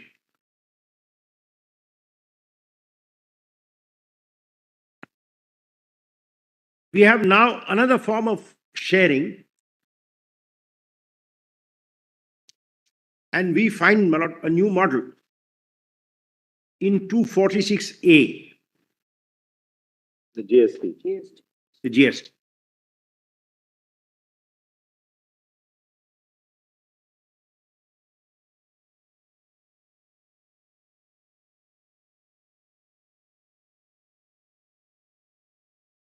Where both union and state can impose GST and both can make laws.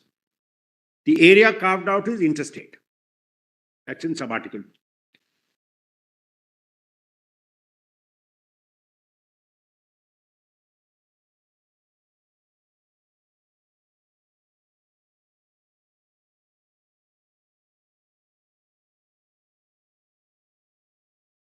And there is only one malad which I found. The only one, possibly if I am subject to correction, the only one tax in entry list, in list 3, which is malad, which correlates to entry 57 of list 2. And that's a slightly different mantra. Entry 57 of list 2 with? With entry 35 of list 3. Yes. Rates. Yes. No, malad, they are taxes on vehicles. This is interesting, malad. Taxes on vehicles with the mechanically propelled, etc., used suitable for roads, subject to the provisions of entry 35 of list 3. Entry 35 of list 3, I think, is rates. Right? Malad, entry 35 of list 3 is taxes. Mechanically propelled vehicles, including the principles on which such taxes are to be levied. Now, malad, this is a very interesting carve-out. It's not a taxing power, it is a power to lay down the principles on which tax can be levied. So in one sense, it is a limitation on the state's power to tax vehicles.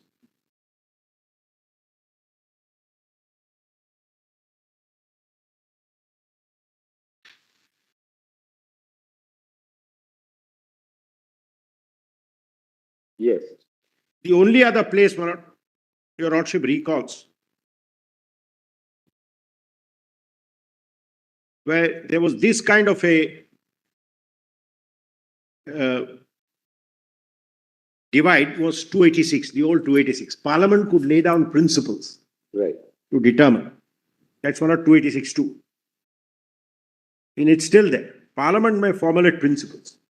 So, my lord, they are all, this is possibly the only limitation on a taxing power, that the principles can be laid down in a concurrent list. That's why I argue, I make bold to argue, 50 is sua generis,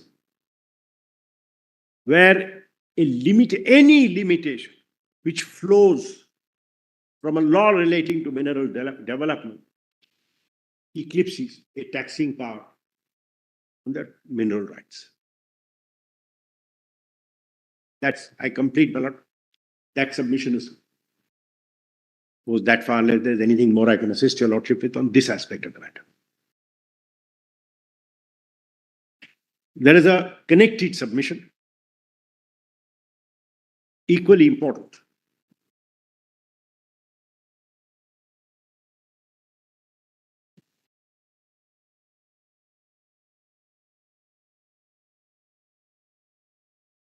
What is the meaning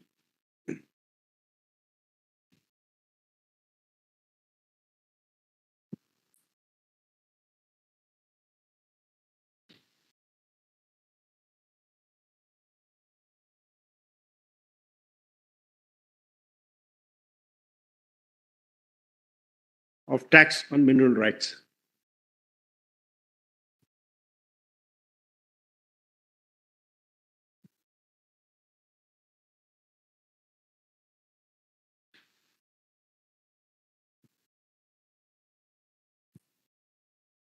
But I've taken the liberty of first trying to finish all the submissions and then read the cases. Much better, yes. Because if I run out of time, I can always go and give your lordship a note with the Absolutely. passages. Yes, Mr. This, That was really the conceptual aspect, which That's is the more heart of the important. matter. which subject, where your lordships ask questions, we are also able to evolve.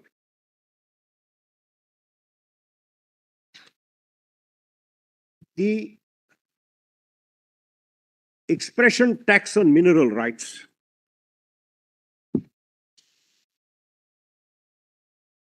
must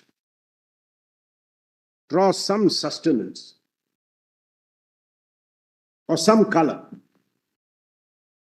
from its neighboring entries.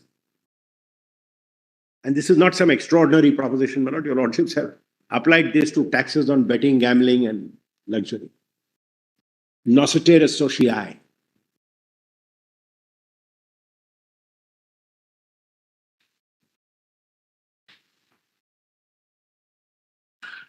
And there are three entries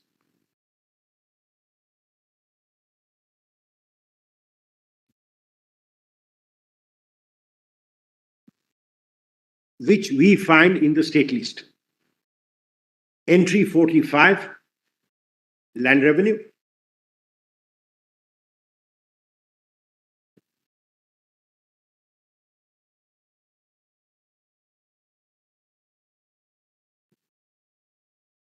Entry 49,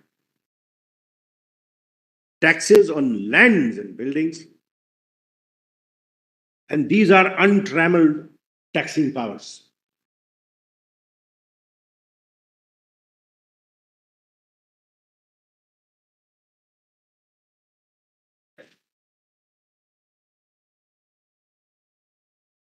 And then we have our entry 50.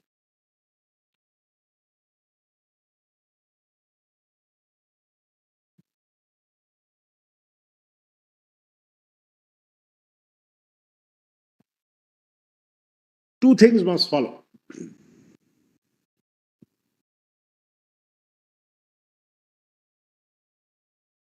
land revenue, my lord, and if I have time, I'll cite the cases, otherwise I'll put them in there, is a well understood concept. Share of the state in the produce. Its genesis lies in what the British and then the zamindars used to collect from the tenants. It is a share. The lagan. That was land revenue. Started by the British, who started collecting land revenue. So if you produced that much of the produce, you had to deliver with the superior title.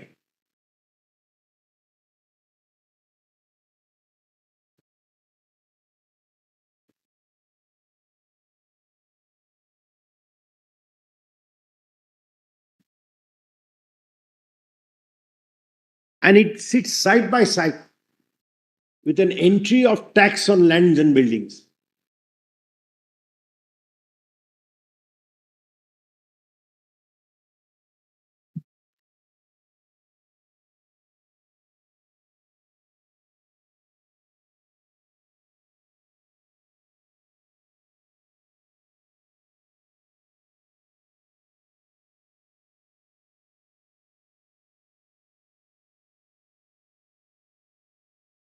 And in the judgments, my lord, where the issue arose about wealth tax on land and buildings versus tax on land and buildings, or the income tax on rent versus tax on land and buildings, your lordships have always understood, the Privy Council understood in the 35 Act, and your lordships have understood this as land and building as a unit.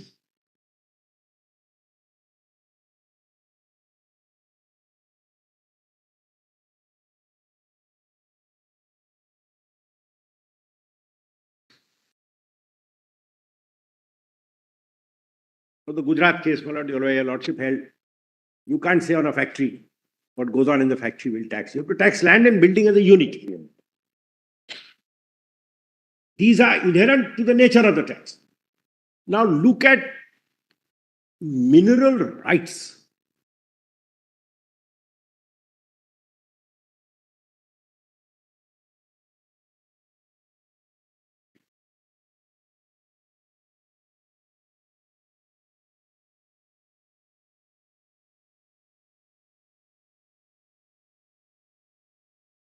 The attorney, my lord, in his submissions, gave your lordships the UK duty on mineral rights. Makes perfect sense. Because where the minerals vest in the owner of the land, the creation of mineral rights is by contract. Yes. By contract. It's like giving a house on rent, you give your minerals for exploitation.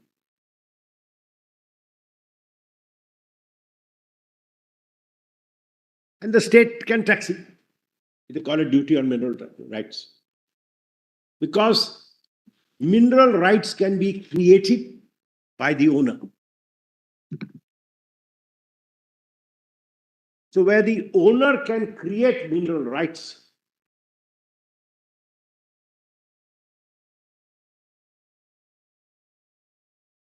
and monetize mineral rights, the state can tax mineral rights.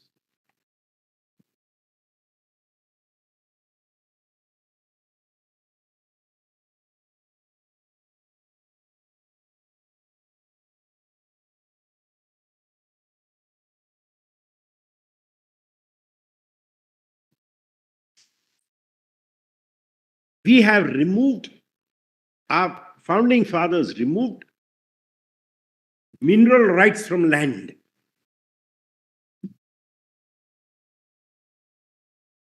Because if we go by the logic that mineral rights are an integral part of land, then entry 49 was good enough.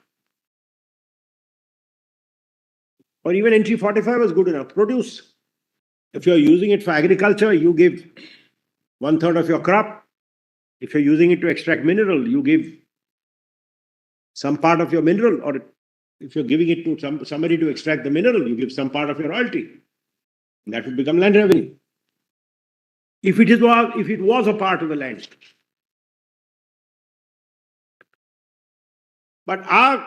And there are some people who still own mineral rights. Jacob's case, I'm going to show. At the time, I'll show that. So it's not that this entry was written on. It's not that the entry was written on water.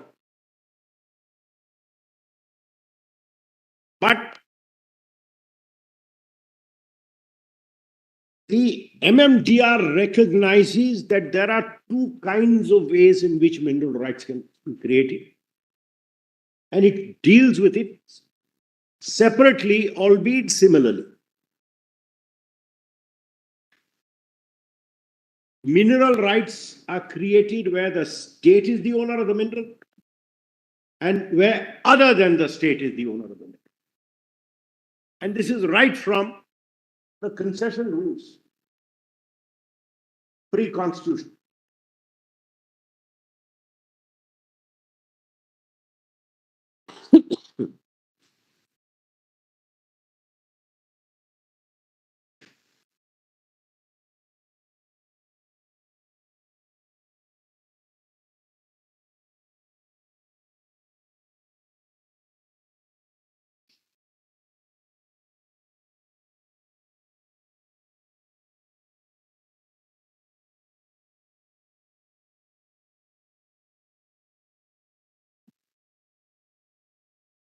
And therefore, my lord,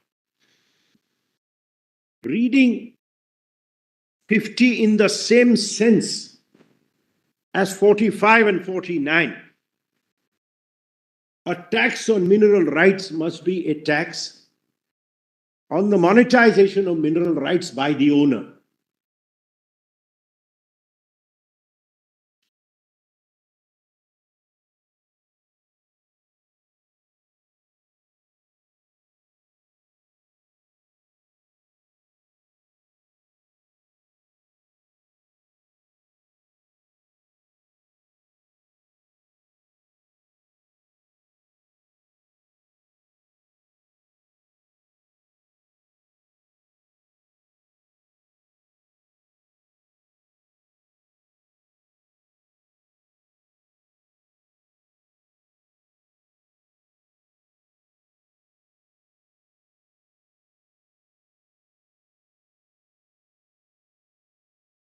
Now, when the founding fathers, my lord, wrote entry 50, they didn't know ultimately what shape the law under 54, whether it will come, and if so, in what shape.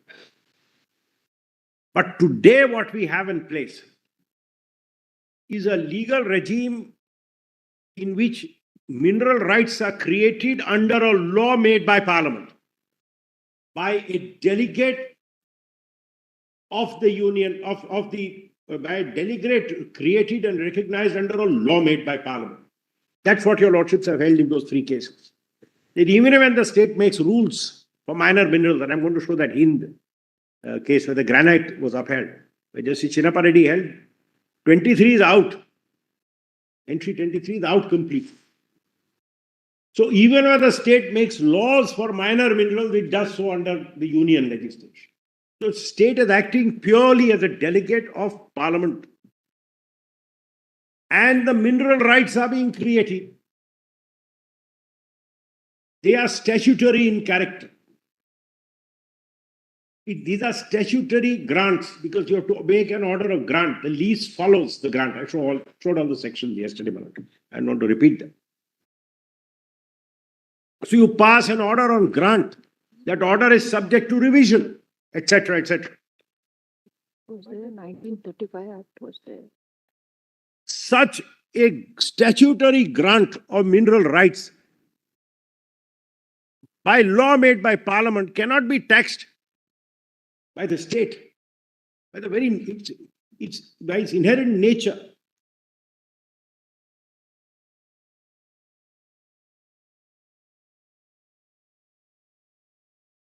And that also, my lord, in one sense, gels with the other point. Therefore, it's subject to any limitations.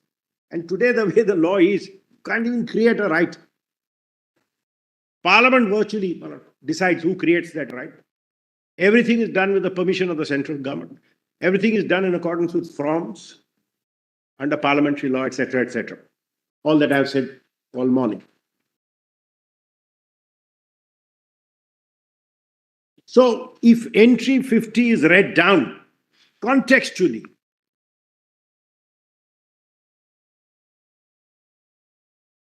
to accord with similar entries. And why do I call them similar? And I'm going to show those cases. Mineral rights otherwise are inextricably associated with land. But there's an interesting passage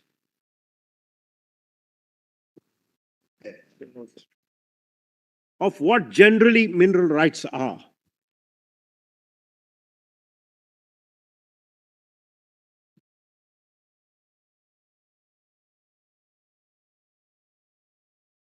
Mr. Sarve, how can you postulate that merely because mineral rights are created by an act of parliament, that they are beyond the taxing power of the state? No, Where do we get that from? Yes, I'll tell you. Because you said that such a statutory grant under a law enacted by parliament cannot be taxed by parliament, cannot be taxed by the state. Yes. Why I say that?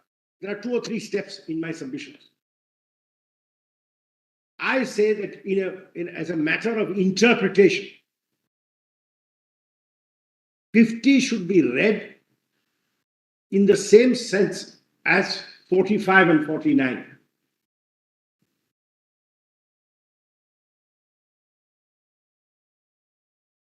And should be limited, therefore, contextually. I'm not saying that as an absolute proposition of some constitutional immunity. I'm not putting it on that principle.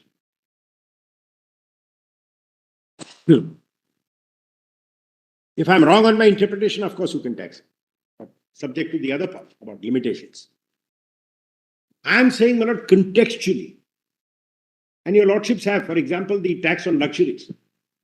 Your lordship said that contextually, we have to see where tax on luxuries. We used to all have taxes on cigarettes. And then a 5-judge bench struck down taxes on cigarettes, saying contextually, and applying the principle of nociter associat, you have to see where it is found and in what context it sits and how it interplays with other interests. The lordship read it down to say it can only be a tax on an activity. I'm invoking that principle. I'm not saying a constitutional immunity. NT50 should be contextually limited. Where mineral rights are created by the owner. And there are areas where mineral rights may be created by the owner, even if they are restricted.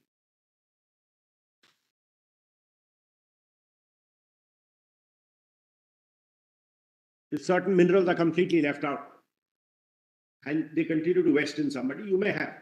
Today, Malad, the net is cast so wide by parliamentary legislation, may not always be so.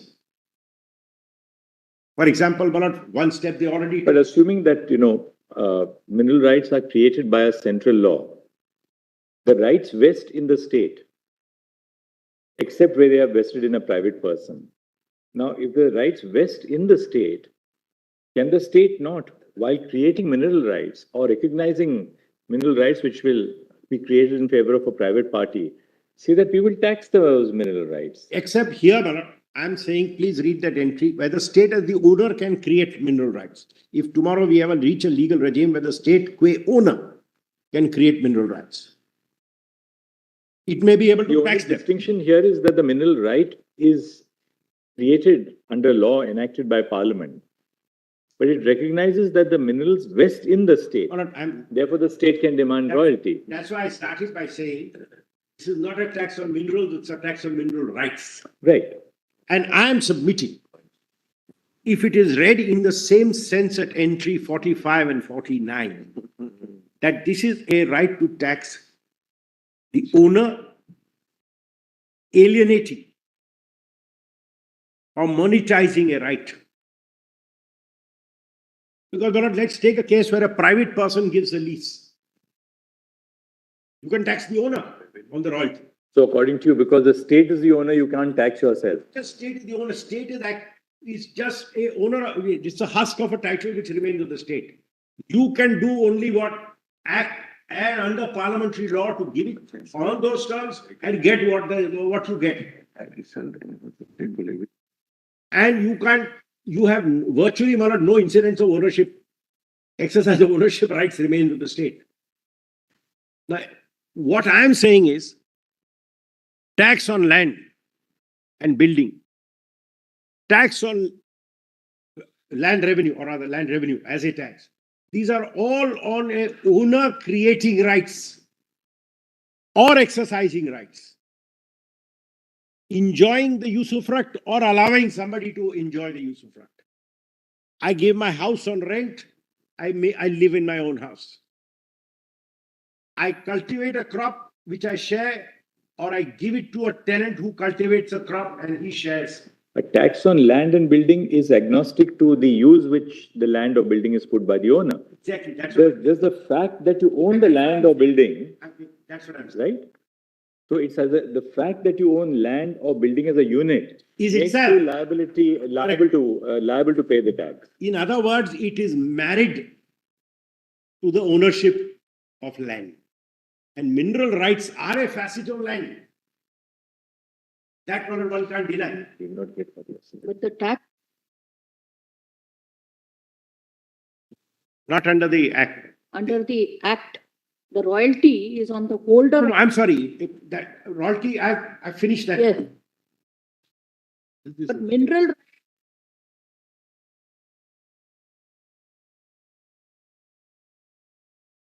the Government of India Act 1935 was there, and the 1948 Act was there. There is- Yes. No, in fact, I'm relying on that history.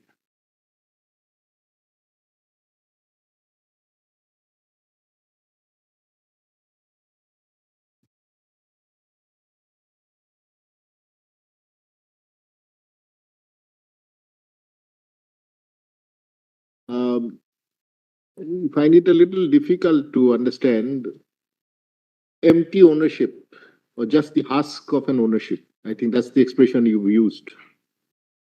If somebody is the owner, I mean, what sort of a right you would have? That you will have only that right that the central government may wish to give, although you have a specific entry which permits you to tax.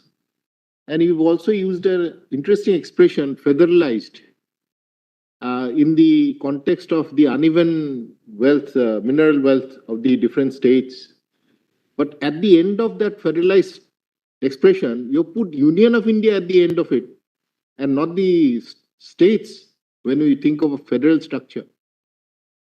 May I not answer both points? I'm deeply obliged. It helps me crystallize that. The federalized is on the first limb of my argument about any limitations. And I've finished that point, that there is a compact, complete code, and That was your first submission, the first broad. but I was going one step further.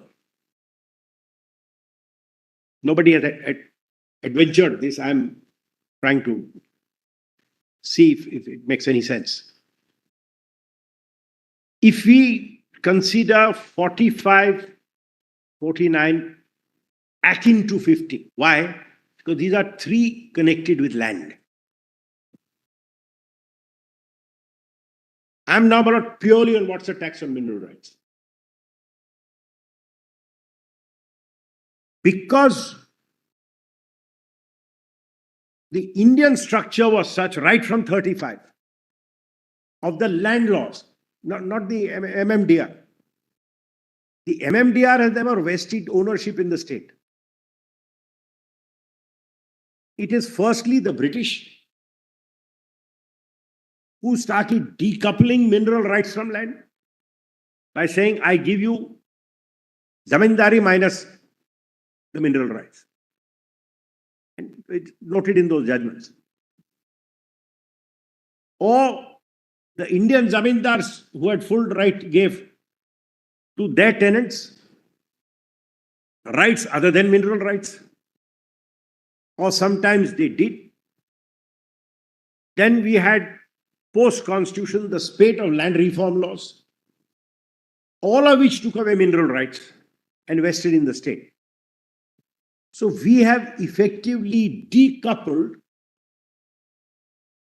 one element of land, i.e. the mineral rights in the land. That's the first step. Recognizing this,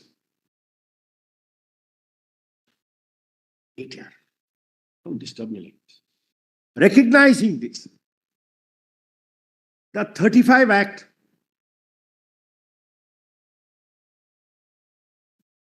put the power to lay a tax on mineral rights separately from a tax on land and buildings. In fact, according to me, that's a Murthy went wrong.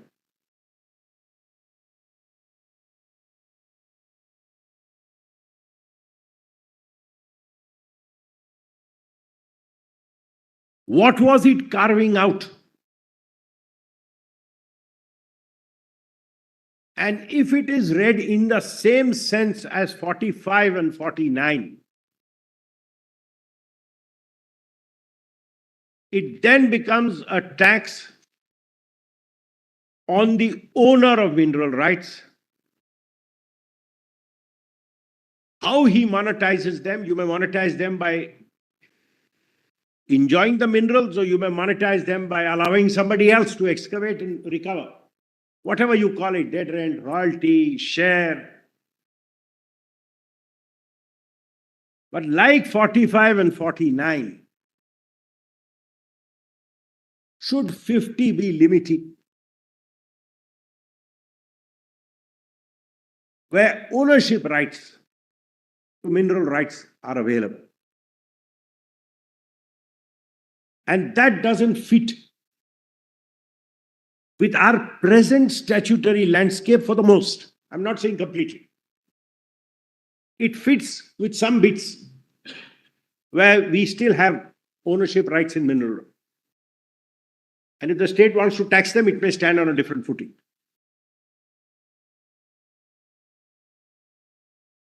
That's as far as the point goes, but that's the point.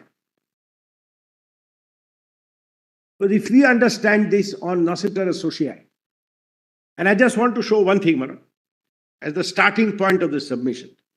What are mineral rights? Volume 4, 4F.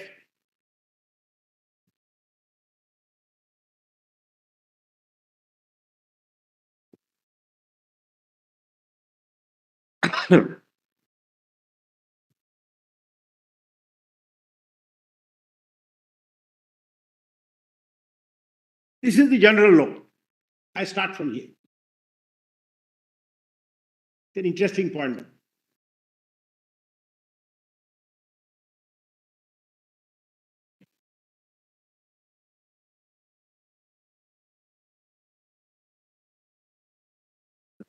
Down to the center of the earth.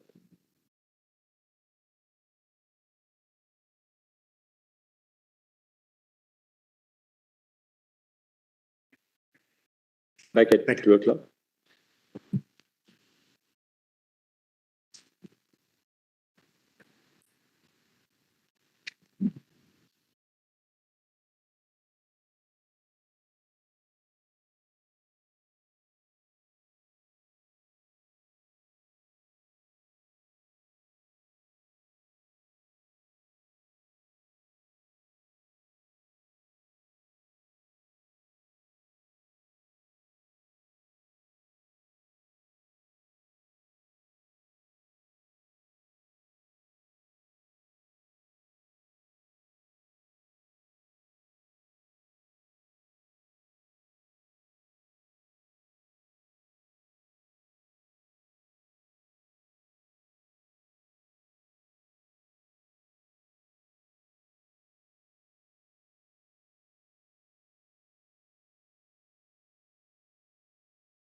Sarve, we've now looked at, just to tell you how I've summarized it, I'm sure my colleagues have the same words. We have said reading entry 50 in the same sense as entries 45 and 49, the tax on mineral rights must be on the monetization of mineral rights by the owner. Yes. Then you said today mineral rights are created by a delegate set up under a law made by Parliament. The state acts as a delegate of Parliament. Such a statutory grant under a law enacted by Parliament cannot be taxed by the states. Entry 50 has to be limited or read down to accord with other entries, entry 45 and 49. Entry 50 should be contextually limited where mineral rights are created by the owner. The state is left only with a husk of ownership here. Entry 50 should, in other words, be limited like entries 45 and 49, where ownership of mineral rights is available to the owner. Well, if this is on the transcript, I'll borrow it and put it in my submission. I don't think I could have put it better. I saw that he's reading from shorthand.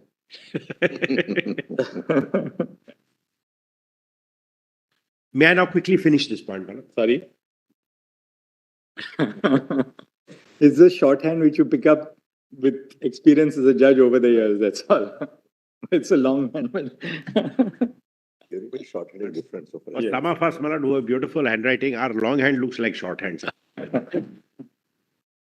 Malad, may I now finish this point very quickly because I have 3 or 4 big points to cover. If your Lordship just sees the classic statement on what is land revenue, etc., there is a very interesting judgment of a division bench of the Madras High Court. It's called Gopalan and State of Madras, nothing to do with D. Gopalan. What's the citation? This is Malad 19. SCC में क्या है? Printed on top. Just one moment.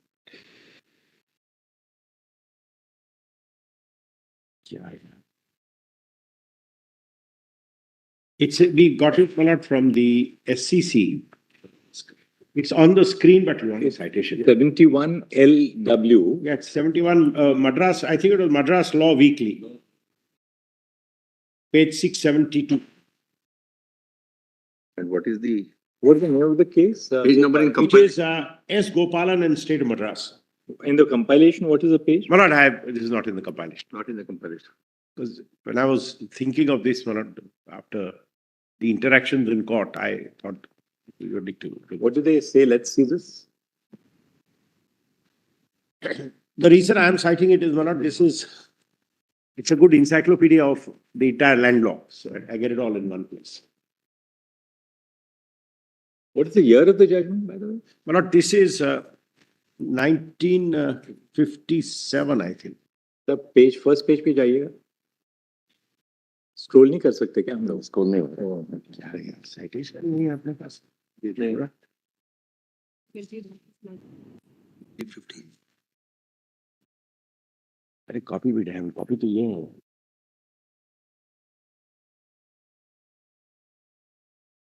फिर इससे भी पता चलता है ना.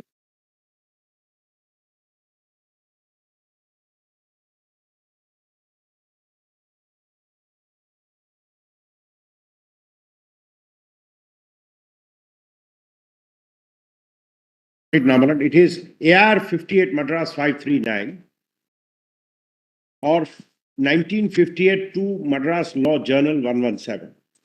AR 58 Madras. 539. That would be good enough. But they looked for it in the SCC and this is how it came up.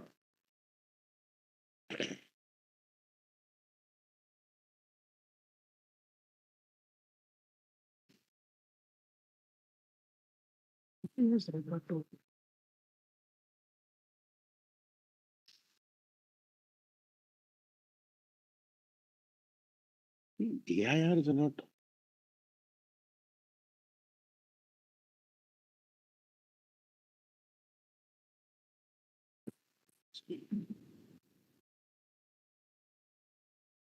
I was told All India Reporter was going to put everything online, but I don't think they put their High Court.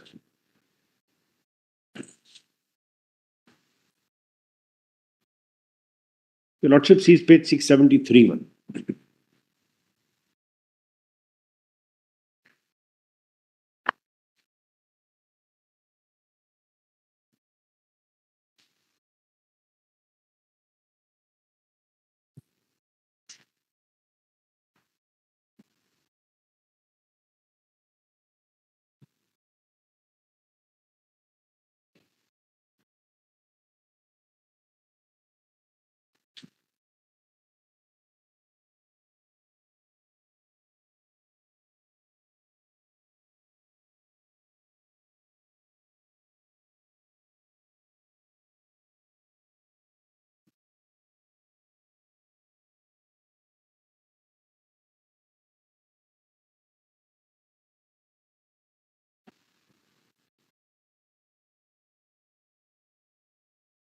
Is there online available?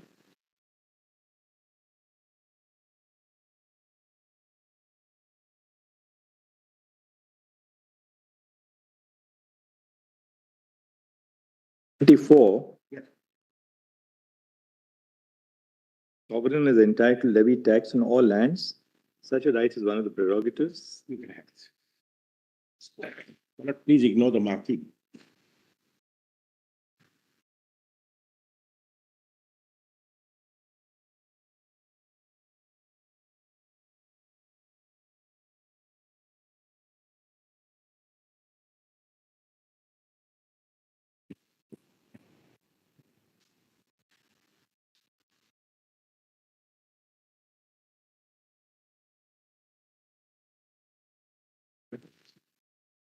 The discussion is at page 673.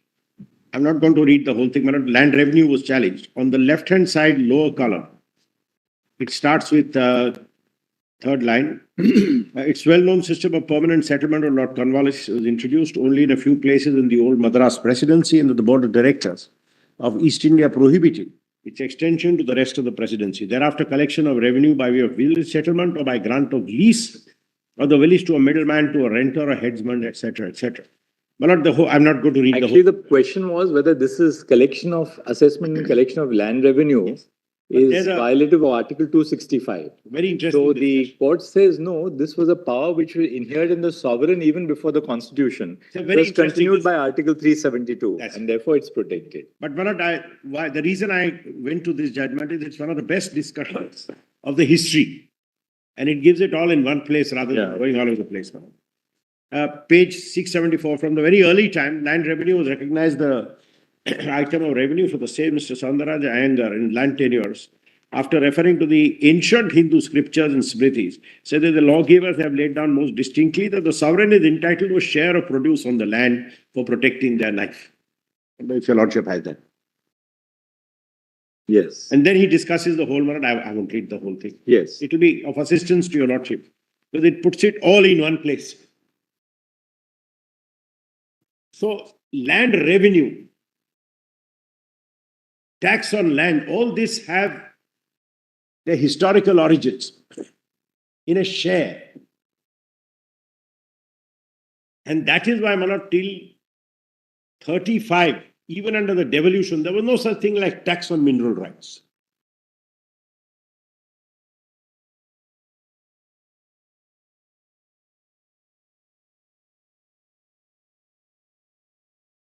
Yes, Mr. This is for that first point. If your lordship, at any point, will not need me to develop further, but I'm going at a little trot because I want to finish today. And also, my lord, an interesting passage in Mupal Nair, the famous A.T. Mupal Nair, known for its Article 14 propositions. It is volume 5, page 175. I just want to read one sentence.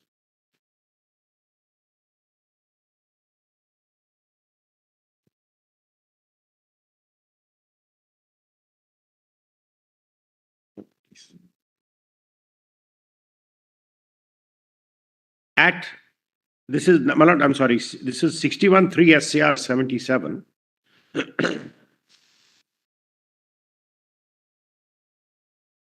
At page 183, para 8.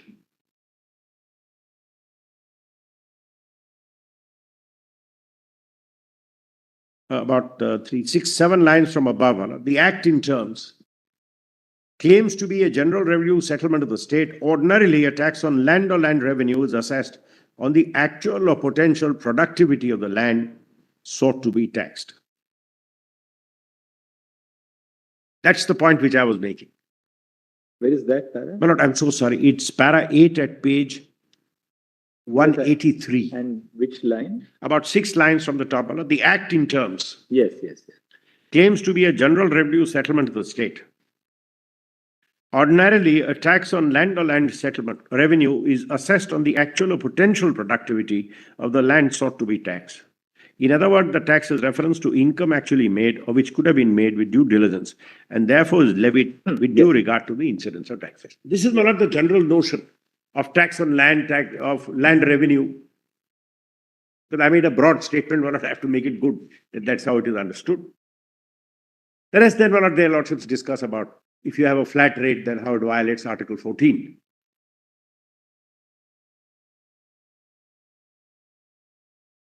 Now changing tracks a little, Maran. Now where do mineral rights sit?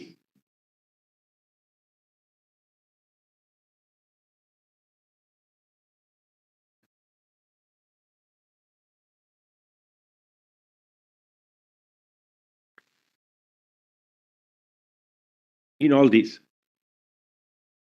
Because the entry uses the expression in the plural, mineral rights. It doesn't Rights. say mineral right. So it's really a conglomeration of all the rights to minerals which Correct. in here in a person. Yes, that's very important. And otherwise, but for the kind of legal system which sort of evolved in India, mineral rights were an integral part of land. Your Lordship sees the passage from McGarry. It's in volume 4F.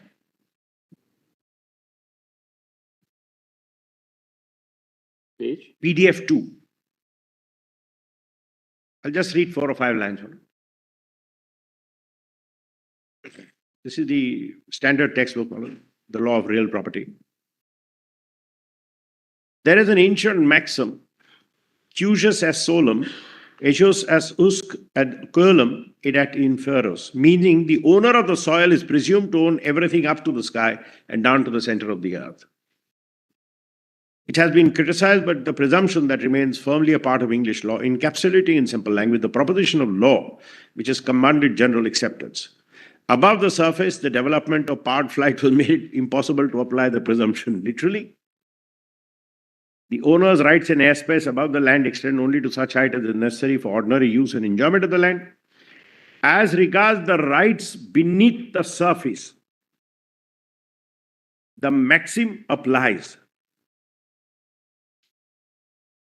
And the owner is presumed to own the minerals beneath.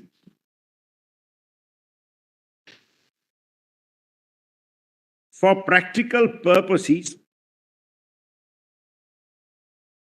the rights downwards are unlimited.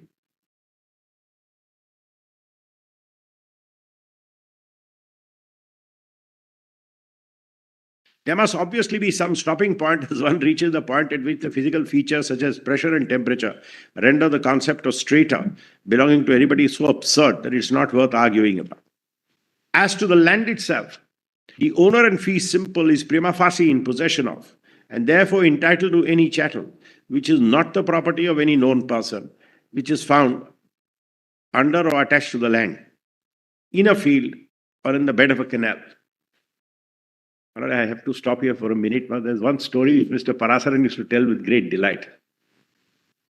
He said the landlord let a big piece of land out in Satyug.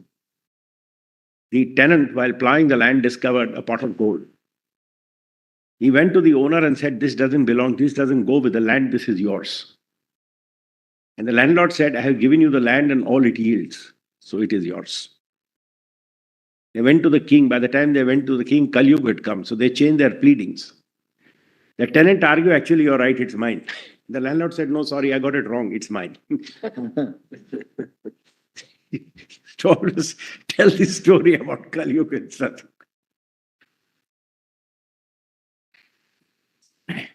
The next para.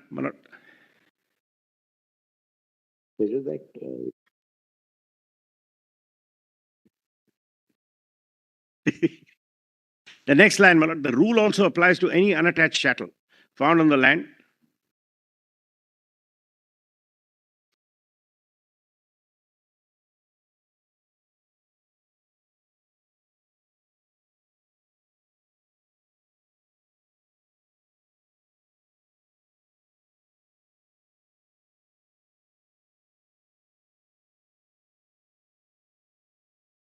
The rule also applies to any unattached chattel found on the land, but only if the chattel is found, etc., etc. Then about accretion to land, you're entitled. The para 3.014, a little lower down on the page. PDF page 3, an owner can divide the land horizontally or any way he likes. He or she can dispose of the minerals under the surface or on the top of a floor of buildings to make them separate properties. But unless some contrary intent is shown, the grant will normally pass the owner's whole interest in the space above and below the land. Thus, for example, a lease will give the tenant a right to the airspace above the land debt, etc. Now, this is the general law. And this law also applies in India, except where there has been a statutory intercession.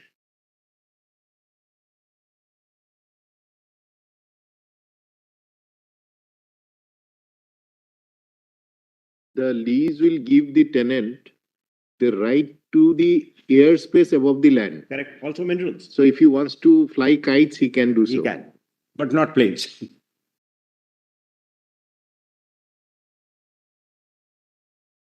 The law, my lord, in India is also the same. And we get that, my lord, from a judgment of this court in Jacob and Geologist, Department of Mining.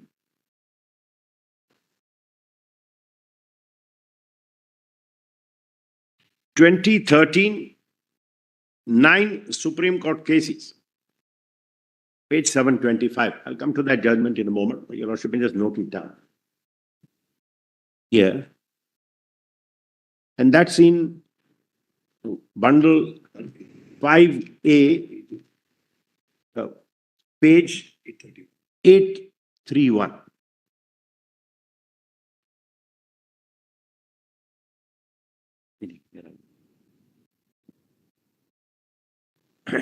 I'll come to that in a moment.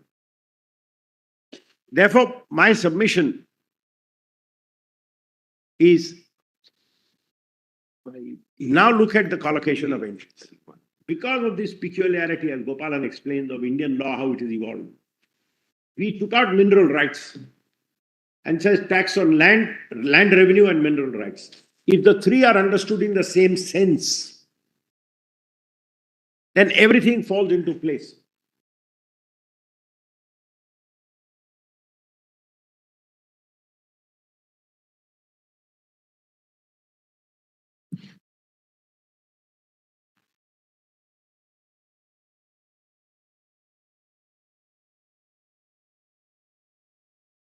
Today we have, Malad, where Parliament is almost nationalized and federalized, the entire system. And for good reason. The economic impact, and the solicitor is going to deal with that. Your Lordship will see huge. If the price of iron ore goes up, Indian steel disappears from the market. We had reached a point, Malad, when at one stage, because of all the environment problems, when Goa closed another mine, then Your Lordships dealt with those applications. People said, we'll import steel. The import of steel had to open, because if you don't allow steel, then other downstream industries start closing. You can't starve the country of steel. And steel became priced out because some of the mines closed for environment reasons. And then Indian iron ore got priced out. And then Indonesia enters the market. But today, in one sense, the world has become a very small economic space. And that is why this tight control. You can't fiddle with any one element of this economics, but the whole picture gets distorted. It's like a jigsaw puzzle. So, my lord, my submission is, if it is construed in the same sense, then, my lord, a lot of this also falls away. I've made the point, my lord. So if you construe it in the same sense, what is the sequitur then? Well, what if therefore, then, my lord, where there is an ownership, and in exercise of that ownership, mineral rights are exploited, you of course can tax them. So if today, my lord, there is a very sliver left, but there is still something left. Some private owner giving it, earning royalty, the state says, look, I don't get any share in this. You, as the private owner, are exploiting mineral rights, maybe you're following some rules. I don't know what I'm not appearing, but I can see the point there, that you can tax this. But where, and that is why, my lord, it's very important, our law has always treated, from 49, state ownership as a separate chapter of the MMDM. where the mineral vests in the state. It's for this reason. So according to you, tax on mineral rights cannot be imposed where that minerals vest in the state. Vest in the state, and the state itself is creating the mineral rights now as a delegate of parliament, as it were. That's the point.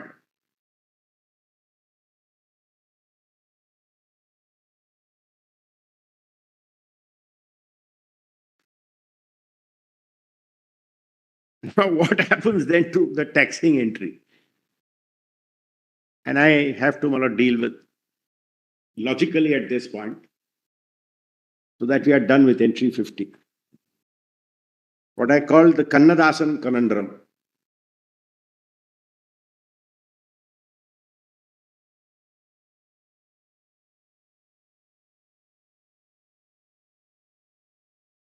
What happens if the mineral rights, of course, vest in the state, albeit in recognition by an act of parliament, and the state farms out those mineral rights?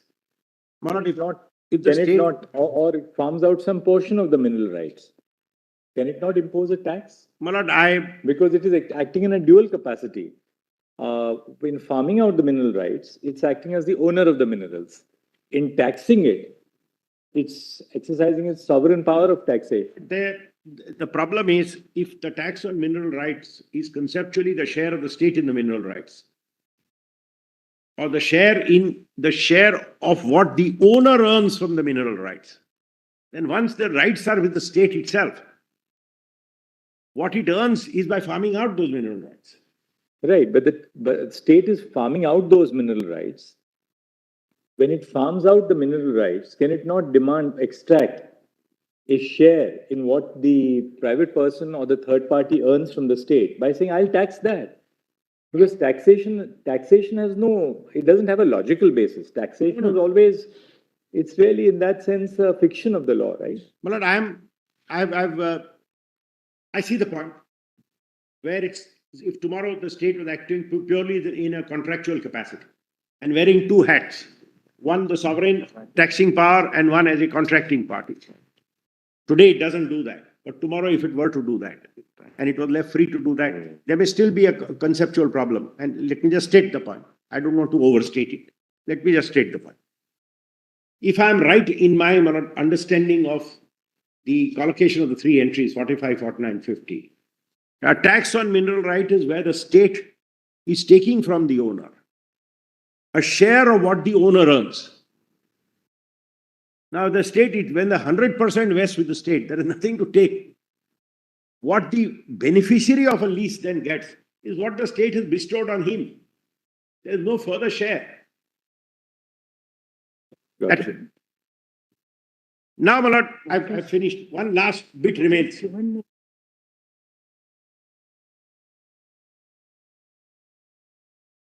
It all goes back to the nature of the tax.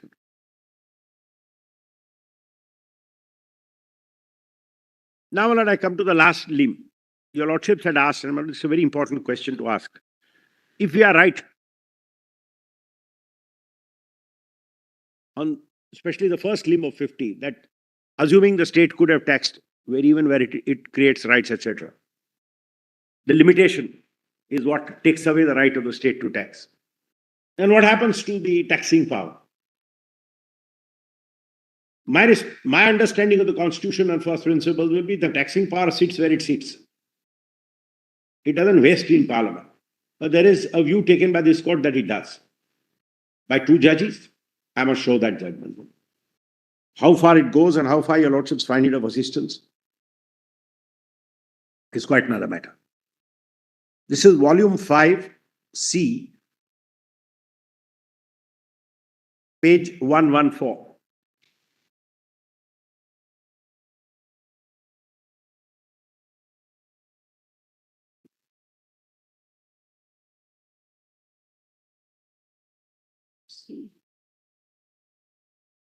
Your lordships will, of course, read the judgment. Let me just tell my lord what this judgment is about. In 1991, after India cements, all the states faced the prospect of making refunds.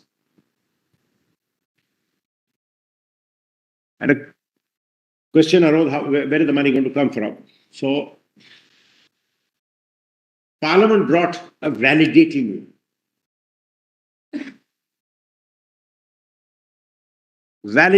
this.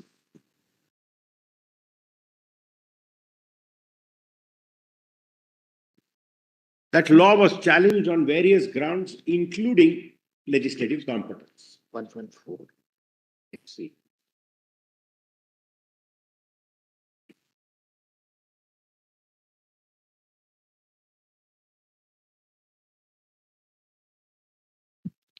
The first ground, Manoj, on which most of the attention was bestowed doesn't need to trouble us today because that was on the ground of usurpation of judicial power, whether there was a proper validation.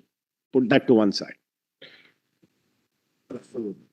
The union there relied on Jawra sugar, para 27, which your lordship will find at page 136.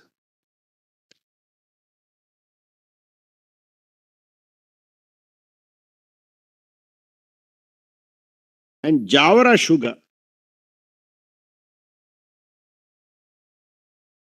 was where Manoj, the state imposed a tax on sugar cane entering the factory and sought to justify it as a land revenue. Your lordship struck it down saying sugar cane entering a factory is not in the ken of the state. It's not in list 2. Now, if it is not in list 2, Parliament can always make that tax. So Jawara Parliament validated that. Your lordship said, we held it is not in list 2. If you hold it is not in list 2, Parliament can always validate. Then it is as if it is deemed to have been imposed by Parliament there. Yes, and by 97. That's right. Now, relying on Jawara, this law is upheld. Here it is not that it is not in the state list. Here it is in the state list but subject to limitation. So what happens to this taxing power till those limitations are in play? That unfortunately is not addressed squarely, but the judgment, since it deals with the question of legislative power, your lordship, I thought your lordship should see this. Para 27 at page 136. The validity of the sugar cess cane validation was questioned in Jawra.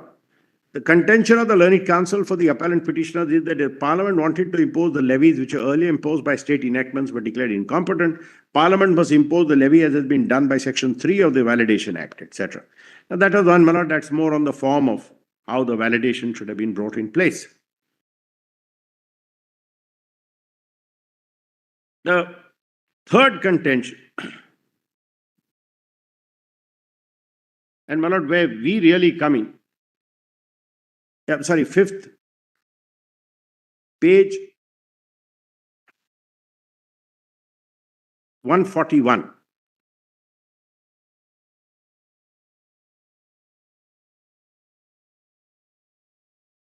Yes. Para 34 and 35. It is argued very idea behind MMRD was to bring about uniformity in taxes, royalties. It's true, that is. But that doesn't mean Parliament cannot create an exception. Uniformity in rates of tax is an objective set out in MMRD Act. It is not a precondition to a law made by Parliament under 51 nor a limitation on Parliament's power.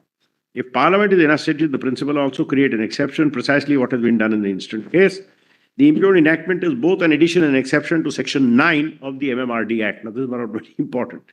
So they now brought 9 and tax on par.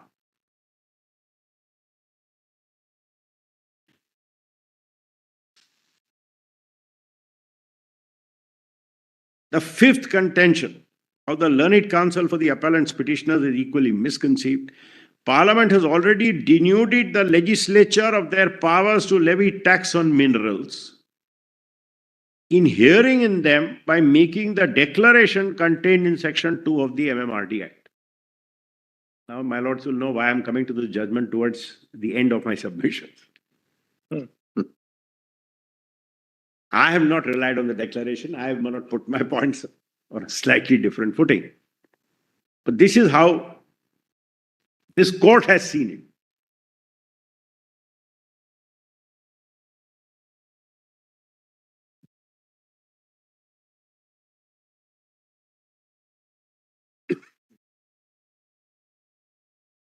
Shri Sanghi argued if I may just pause here, because, my lord, now let me tell, my lord, quite candidly what I'm driving towards.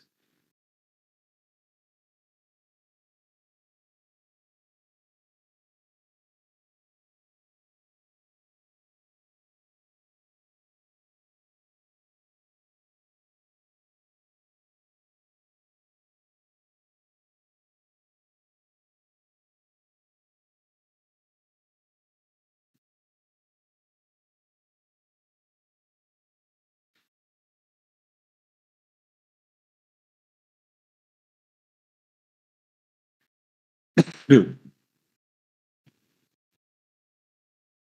tell, my lord, why, honestly, my lord,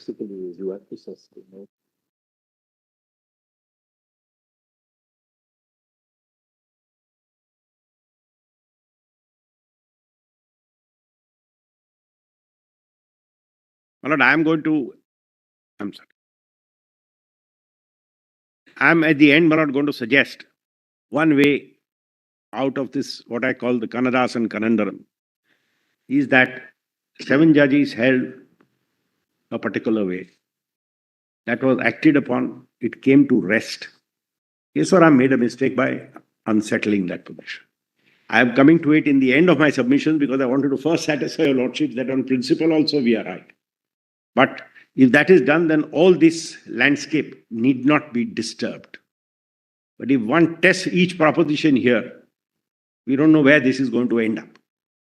Because this is pulling all the strands apart. But just see how your lordships put it.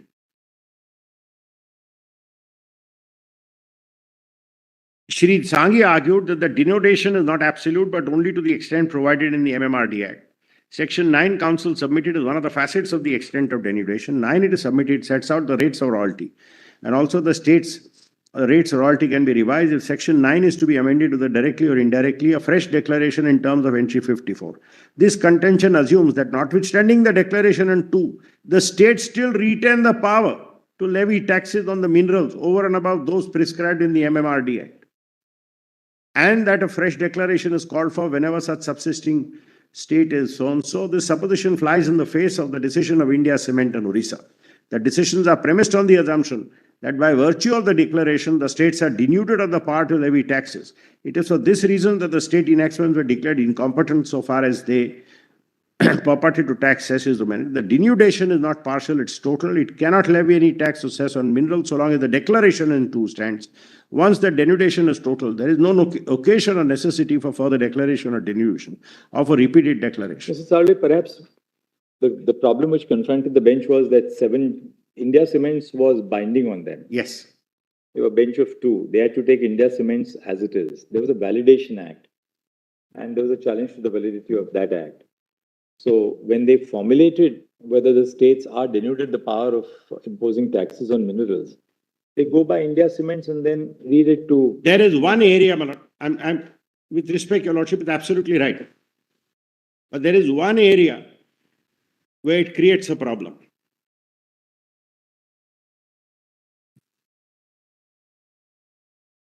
The area is,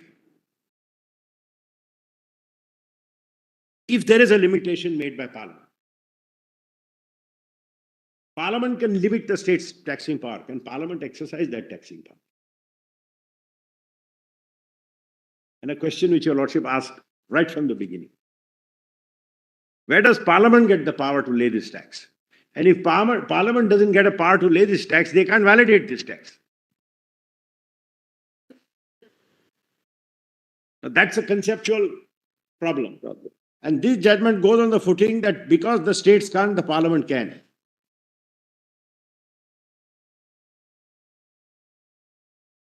That's all. It says there is no discussion. Because if denudation is right, that field is not shifted to Parliament. It's just that the states lose it. Except then that they would have, if it's a denudation, possibly, if it's a denudation of the power of the states under entry 50, conceivably, it might then go to entry 96. That can be the only... Entry 97, including a tax not falling in any of the lists. Of course, entry 97 covers an area where the subject does not belong to any other entry. Here the subject belongs to an entry, but that subject is denuded from the power. The language of 97 will have 97 is very different. serious problems Yeah, that's because right. it says any tax not mentioned Not in any of mentioned in This is mentioned one or list two. mentioned but limited. but limited. Now, conceptually, how it flies, It's just still in. And nobody has challenged all those provisions for the district mineral fund and everything. Nothing. So then all that will come into very serious difficulty. Apply prospect. Upheld prospectively. this malad was followed up in another judgment. Just see that one, 2001 7 SCC 358, volume 5E, page 2. I am not, malad, inviting your lordship to reverse this. Please don't misunderstand me. I only said this is the Kannadasan conundrum. And to complete my argument, I must show these.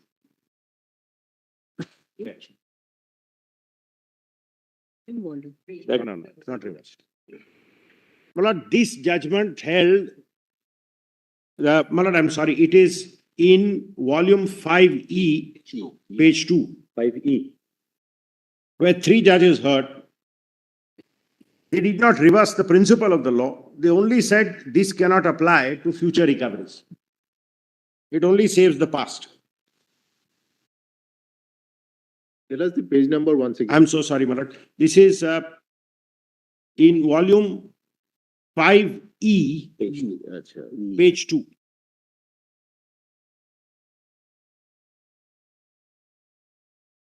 Finding conundrum note.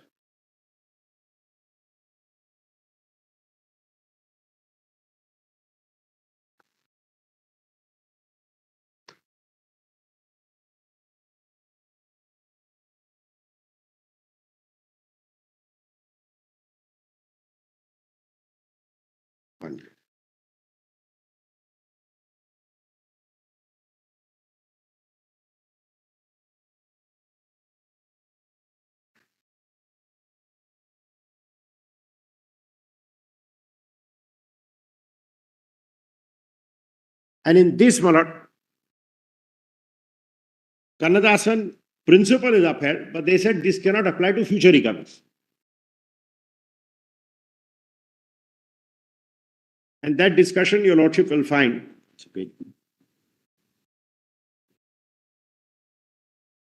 Page 35, sorry,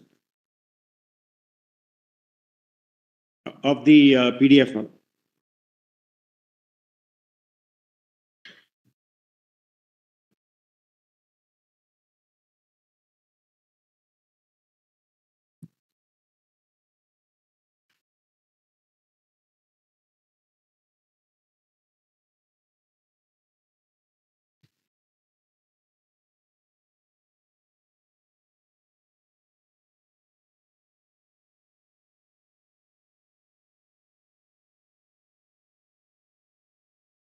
The discussion, Malad, in fact, begins at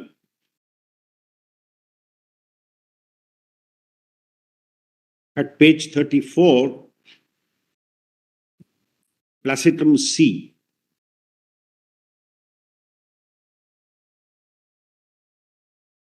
Parliament never conferred any right on the state government to make any levy or collect cess which has not been collected or collectible. Parliament merely conferred life to the void statute by fictional reenactment. And please mark the words, granting legislative competence for the limited purpose. So that the state would not be called to refund the cess already collected, and the circumstances do not find much force in the contention, Mr. Vivek, about the enduring nature of the law, and we hold the provision of the state laws which are validated under the Act and were alive till 4/4/91 having expired. There is no authority under the law which the state could raise any demand. The conclusion in Kannadasan to the contrary therefore must be held to be not correct. Orissa Cement, the court, though declared the levy of cess to be unconstitutional, further directed there will be no direction to refund any amount collected until the date on which the levy in question has been declared unconstitutional. This date, so far as Bihar is concerned, with the date of the judgment 4/4/91, in Orissa it was 89, in Madhya Pradesh it was 86. It was held that any cess collected after the dates by the respective states has to be refunded to obviate the aforesaid difficulty, particularly Orissa and Madhya Pradesh. Though the difficulty is not there in Bihar, Parliament came forward with the Validation Act. It is true, as Mr. Dwivedi contended, that contended that there was no necessity for including the Bihar Act since Parliament was enacting, but since several state laws were reenacted up to the date of the judgment, thought to have fitted the legislation effective, but for a limited purpose, so the state would not be liable to refund any tax. We find sufficient force in the contention of Mr. Venugopal that the law never existed after 4491 and consequently so and so. And my lord, that is dealt with. Then again, para 21, around just below placitum F, my lord, after citing Jawara, it says Dr. Singhvi is also right in a submission that this court in Kannadasan drew a wrong analogy from Gangopadhyay and erroneously held provisions therein identical to the Validation Act. To one of the Validation Act having used up to 4491, it is unequivocally indicates what is validated in the process of levy and collection up to that date.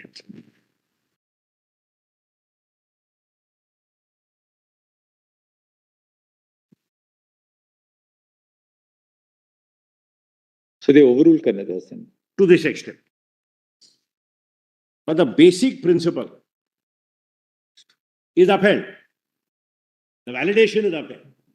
Only said it's validated up to 4491.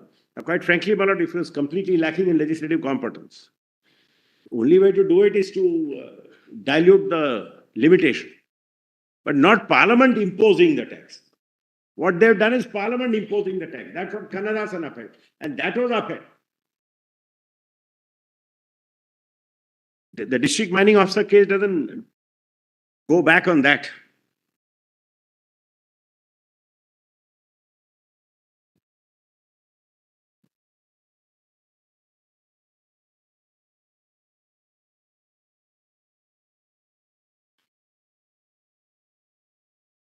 That's the point. About 50. I'm done with entry 50 months.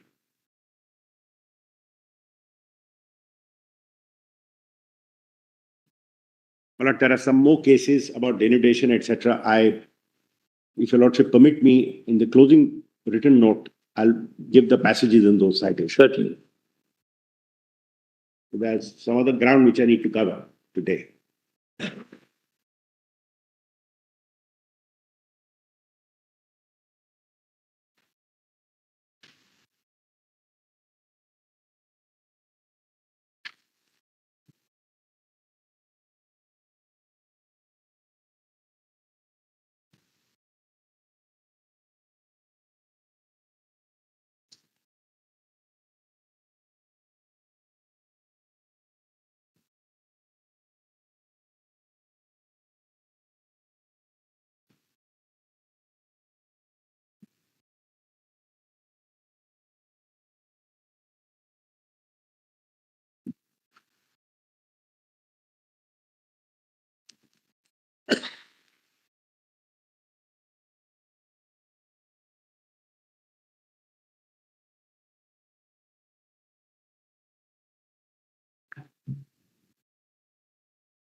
Yes, Mr.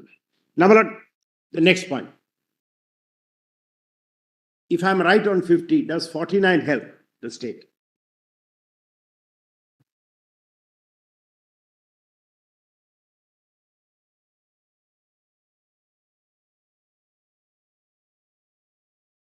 It can't, in my submission. The point is simple and short.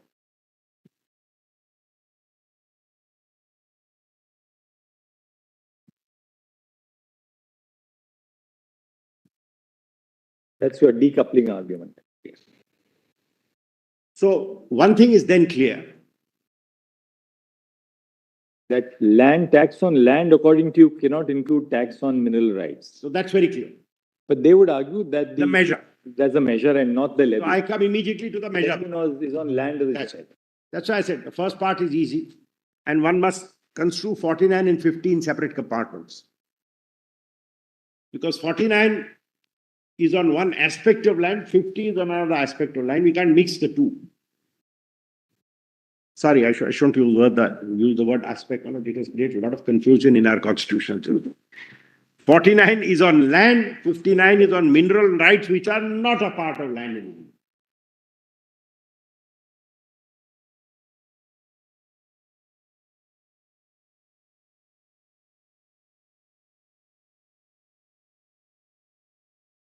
It took my lord, 5 of your lordships to exorcise the ghost of the Canadian aspect theory in luxury tax. So let's not go there again. 49 is tax on lands and 50 is tax on mineral rights. Now, why is tax on mineral rights separate from tax on land? The decoupling argument. If something is not a part of land, how can it be a measure for a tax on land?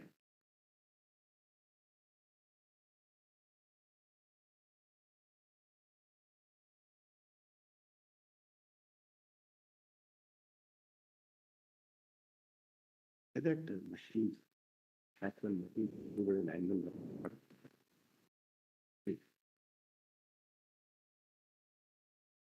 This is nothing new, man. Your lordships have dealt with these problems. Tax of machines, value of machines. Can you add that to the value of land for a factory? You can't. But Mr. Sarve, when there's a challenge to the validity of a measure, Yes. as opposed to a challenge to the validity of a levy, Yes. the test is not as strict. So long as the measure has some broad nexus with Absolutely. the character of the levy, it is sustained. Correct. Now here I'm saying the character of the levy here is on land. Anything which has a nexus with land, but something which has been removed from the land.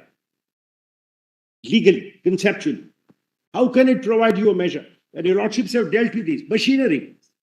Machinery is fixed on land. And again, what has been removed, assuming that entry 49 does not include mineral rights, and Yes. that may be plausible because once there's a separate entry, you can't Yes. read that entry into entry 49. Exactly. So we proceed on that postulate. But entry 49, when it speaks of tax on land, that refers to the levy. Yes. So long as the levy is on land as a unit, Yes. the legislature has a wide discretion to choose amongst various alternatives for determining the measure on the basis of which the levy can be imposed. Far too well settled to argue. And insofar as that measure is concerned, the measure need not be a measure in the constitutional sense, It has a nexus. so long as it has a nexus. Now, my lord, where mineral rights are legally a class apart, they are no part of the land.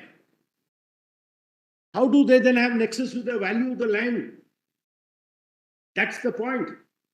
All right. If I use my lord land for parking aircrafts, can you say the cost of the aircraft will be my measure for taxing the land? You can't. You can say the rent you are getting for parking the aircraft, that I will take. But can you say I'll add the value of the aircraft to the value of the land and 5% of that? You can't.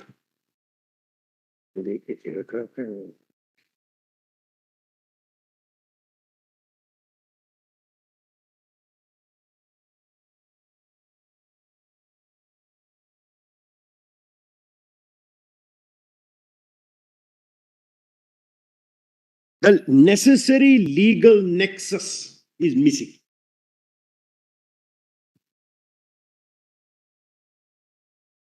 If I'm right,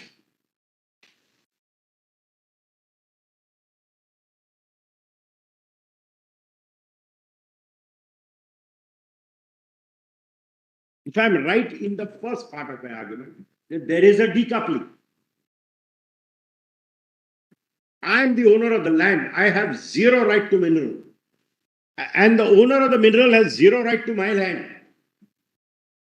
The state owns the mineral, I own the land. You are telling me I will tax you on the land. On what basis? You know, Mrs. Sarve, actually, this may not be a correct way of reading the purpose. Both entry 49 and entry 50 give complete and exclusive jurisdiction to the states to impose a tax on land and a tax on mineral rights. Absent entry 50, a tax on mineral rights would have been comprehended within entry 49. Yes.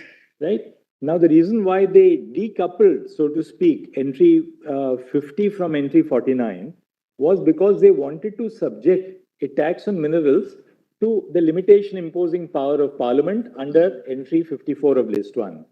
Otherwise, it's not as if the power to impose those two taxes are given to two different legislatures. Let's test the first. The legislature is one and the same. Sorry, let's test the first part. Let's test the first. Yes. Let's assume 59 is not on the statute. What is not? 50. Let's assume 50 is not on the statute. There was a tax on land and buildings. I own a plot of land on which I have made a house. And it is found that under my building, there's iron ore. Can you include that in my value? No, because that doesn't belong to me. It can't be a measure for taxing my land. But if the ownership of the If mineral, the ownership is in me, of course it does. So if I do not own the mineral, you can't tax it as a tax on land. A statutory lessee has no right to land. If I am right on decoupling, surface rights, of course, you can tax. Surface rights, as we very carefully call them. The surface rights ex hypothesa are not rights to the mineral. Today, my lord, we all own homes. Who knows what you find under our homes? Today, my lord, there are minerals which are found which till yesterday were considered worthless, today may become very valuable. With fracking, my lord, who knows who has oil under their house? Now, do any of us own it? No, because we only have the right to live on the land, or if you have a big tract of land to do farming, to do whatever, your land for whatever surface purposes. You can park your cars, you can give it for parking aircrafts, you can give it for parking trucks, you can do it for whatever you want. And whatever I earn out of that, whatever is the capacity of that to yield income, any facet, you can use any of that as a measure. Of course. But some right which I do not have in that land, do not have a right to anything which is below that.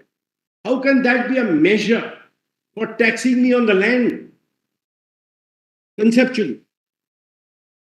And your lordships have dealt with this. So, wherever your lordships have held, let's take the land cases. The capacity of a hereditament to yield income, Raliara. I own a house, I may not give it on rent. Does it have the capacity? Of course. It has the capacity, I can give it on rent. If I am allowed to own, as in the Jacob situation, I own 50 hectares, which has a minor mineral in it. The Jacob situation. And somebody says, I will tax you on that basis. Of course you can. You can tax me in 49, saying land, including the capacity to yield, subject to my 4950 argument. I'm on the measure. But if there has been an effective decoupling by which I have zero right, title, or interest to the mineral, that mineral is no longer part of land. That mineral in law has ceased to be part of land. I'm the owner of the land. Is there any doubt? No. I have full title to the land.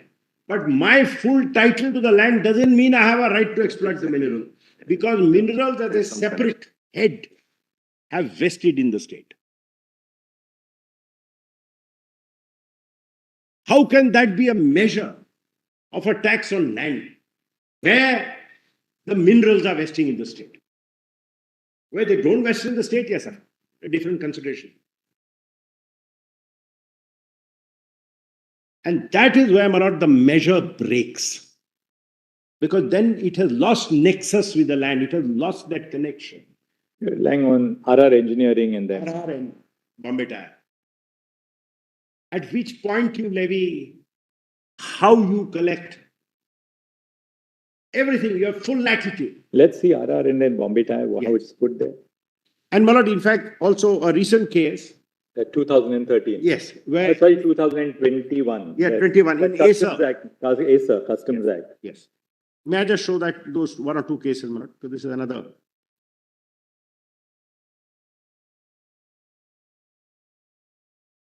Malad, volume 5F.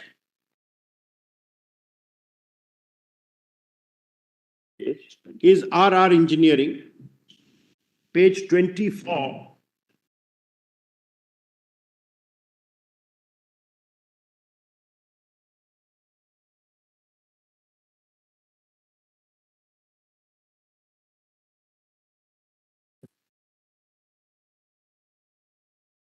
And if your lordship will not permit me, I'm trying to come straight to the relevant paras. My lord. Para 16 at page 6. Page? Page 6, para 16. I'm reading the bits which they rely on and then the caveat which I rely on. What's in volume 5F? What is the page actually? Page 24. 4. Oh, I'm so sorry. This will be page, para 16 will be on Page 30. page Para 30. 16 will be at page 30. PDF. 30. I'm sorry, I'm later on to upload it, so the Yeah. origination changed. It may be, and is so often, that a tax on circumstances and property is levied on the basis of income which the assessee receives from his profession, trade, calling of that property. That is, however, not inclusive on the nature of a tax. It is only as a matter of convenience that income is adopted as a yardstick or measure for assessing the tax. As pointed out in re a reference under the Government of Ireland Act, the measure of a tax is not the true test of the nature. Correct? No cavil with this. Therefore, while determining the nature of a tax, though the standard on which the tax or levy may be a relevant consideration, it is not a conclusive consideration. One must have regard to the real nature, its pith and substance, which must determine into which category it falls. Applying the test, the tax on circumstances will fall in the category of a tax on a man's financial position, his status taken as a whole, including what may not be properly comprised under the term property, and at the same time ought not to escape assessment. Look at this, if a doctor is taxed on the premise that you are a lawyer, a poor doctor might go bankrupt.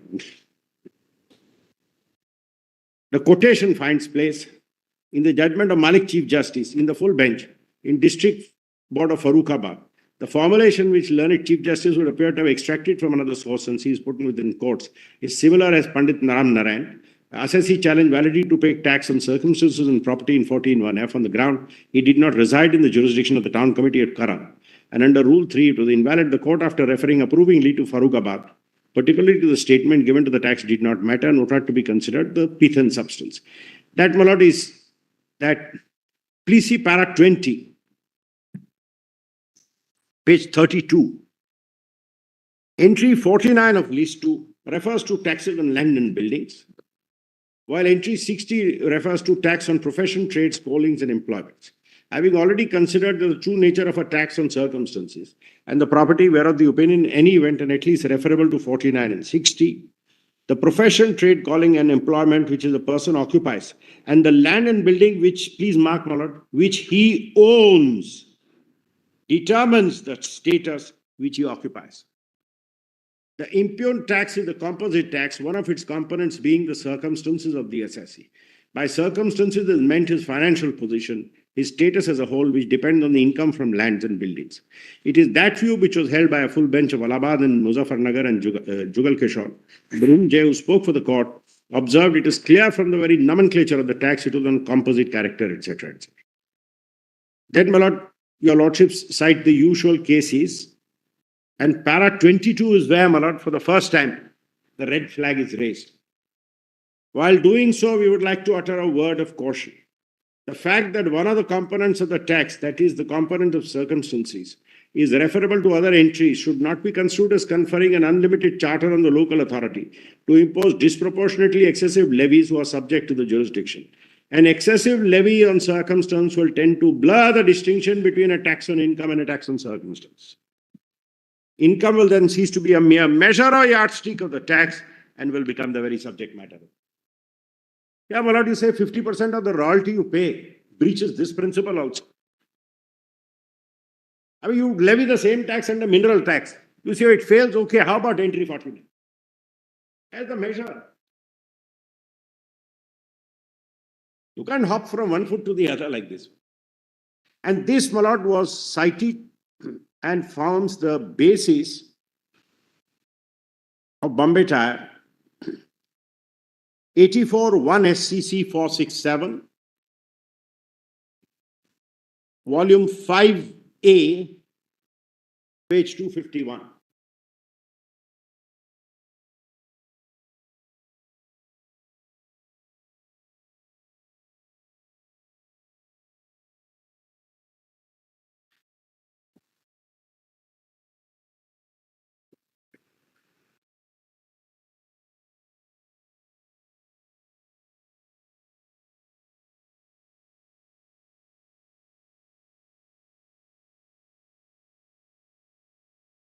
Page 262, my lord, para 9 sets out the contention of the union.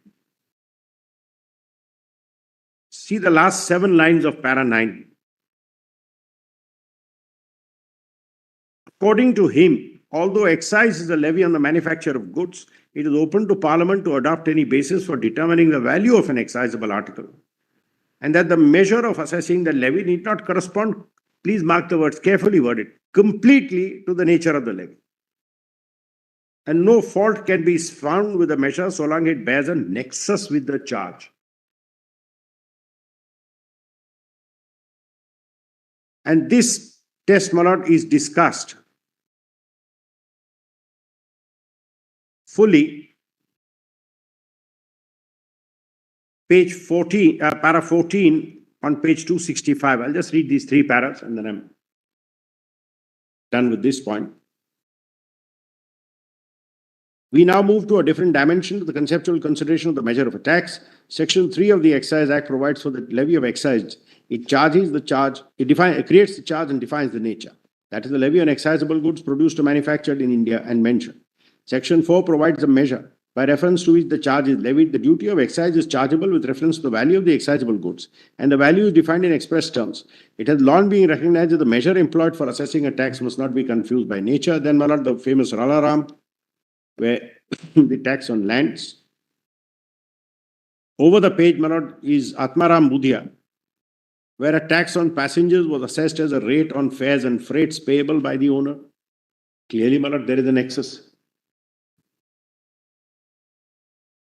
The court repelled the contention that the tax was a tax on income.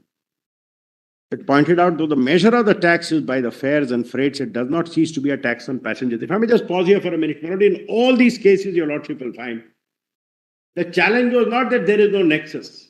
The challenge was this measure actually makes it a different kind of a tax. So if you put it on the income I have from fares, it becomes an income tax.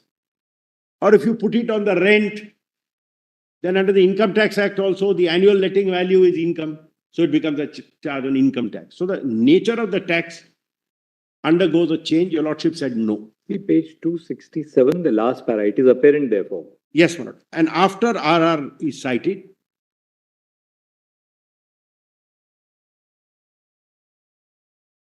They cite IRR. RR Hingir Rampur. And then, my lord, last 3 lines puts it prettily.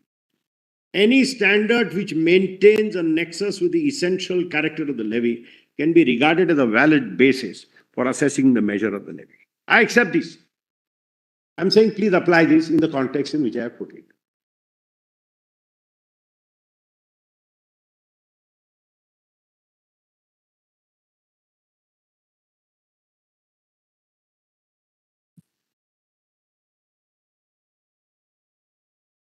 And my lord, one important case which goes the other way in our favor is 2004 8 SCC 173 A sir.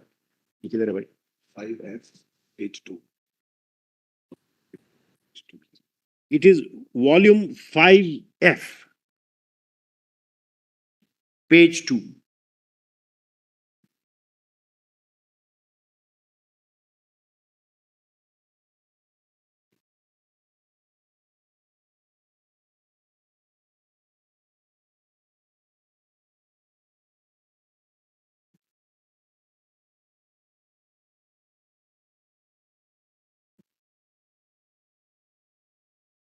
Question was, Malad, set out in para 5. What the commissioner held is that the value or the cost of the operational software installed by the assessee on computers before clearance is includable in the assessable value.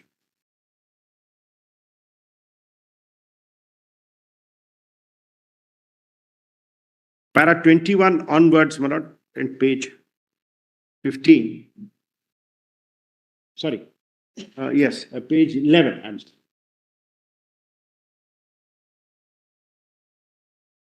I'm not going to read them, Malad. There's a full discussion. Then the interpretation of a taxing statute.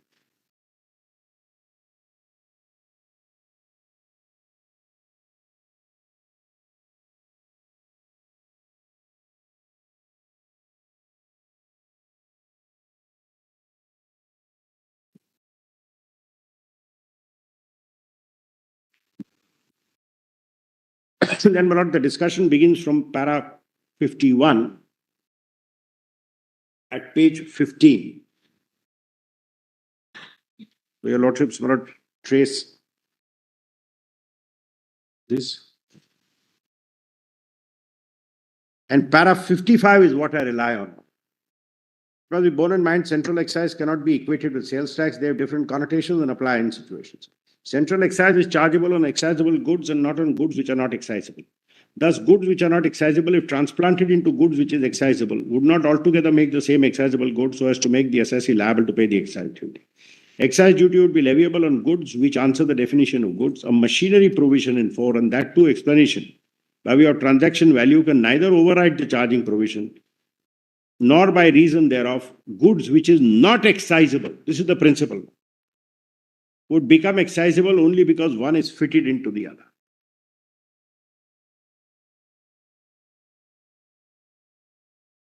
This was considered again, my lord, in 2018 7 Supreme Court cases.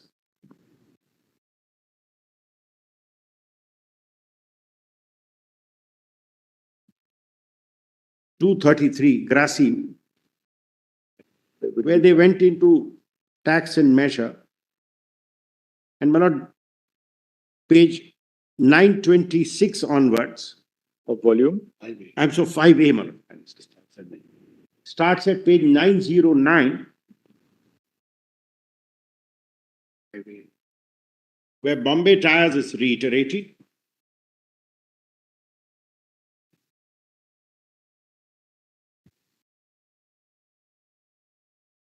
And para 17 makes important reading. Your lordship, my lord, turns to para 17 at page 926. The measure for the purpose of the levy is the price charged in respect of a transaction which will necessarily be arm's length.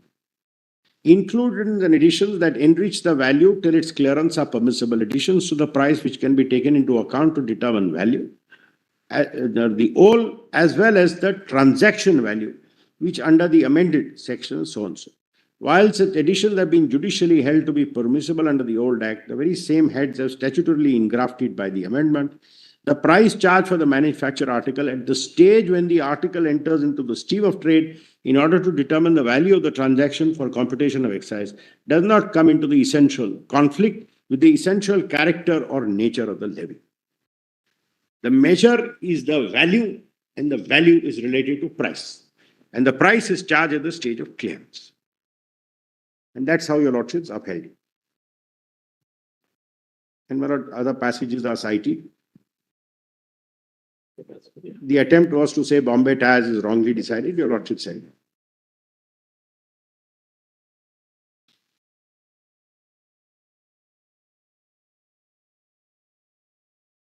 And para 23 is important.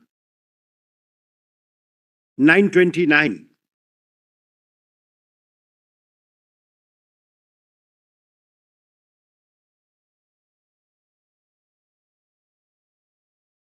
Para 929, page 929, para 23, where Acer is dealt. This would bring us into consideration of the decision of this court in Acer. The details need not detain us. Software which are duty-free items and could be transacted as software came into become combined with the computer software which was the dutiable item for clearance. The revenue sought to take into account the value of the software for the purpose of transaction. The court negated the stand of the revenue, taking the view that when software as a separate item was not dutiable in the inclusion in hard disk, the computer cannot alter the duty liability so as to permit the addition of the price value of software. It is understood that the decision in the context Acer has to be understood. The observation in para 84 to the effect that the transaction value would be subject to the charging provision will have to be viewed in the context of a situation where the value of a non-dutiable item was sought to be added to the value of a dutiable item for purpose of determination of transaction of the composite. This is the limited context in which the subservience of 4.3d to 3 was expressed. If so understood, we do not see how 84 is in conflict with Bombay Tires. So 5 judges upheld the Acer principle. You can't tag something, and here it's worse, man. Here I don't even own that. I mean, I've made the point. We don't even own those minerals.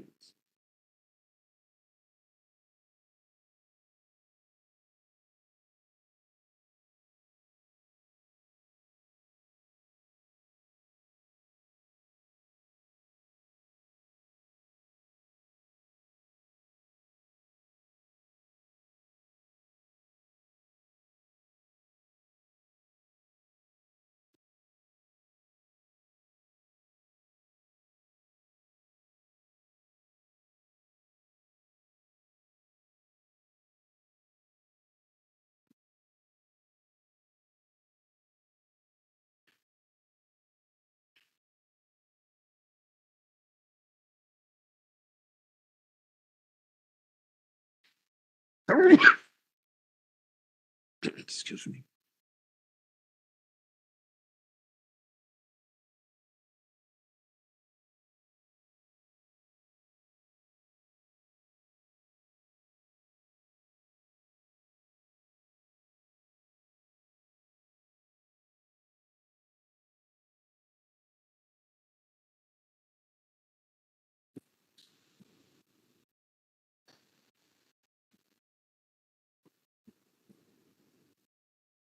Is my time number? 16, serial number 16.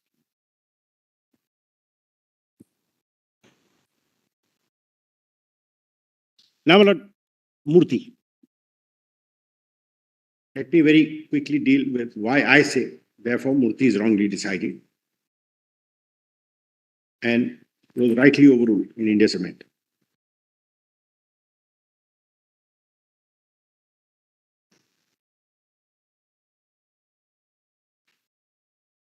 Murthy's item number 60.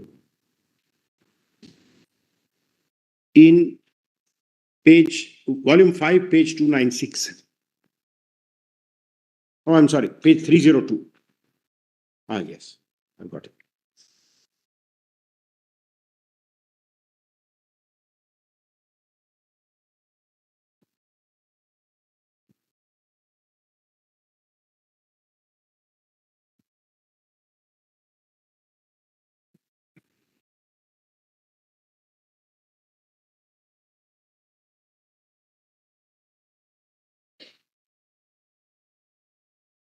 Now,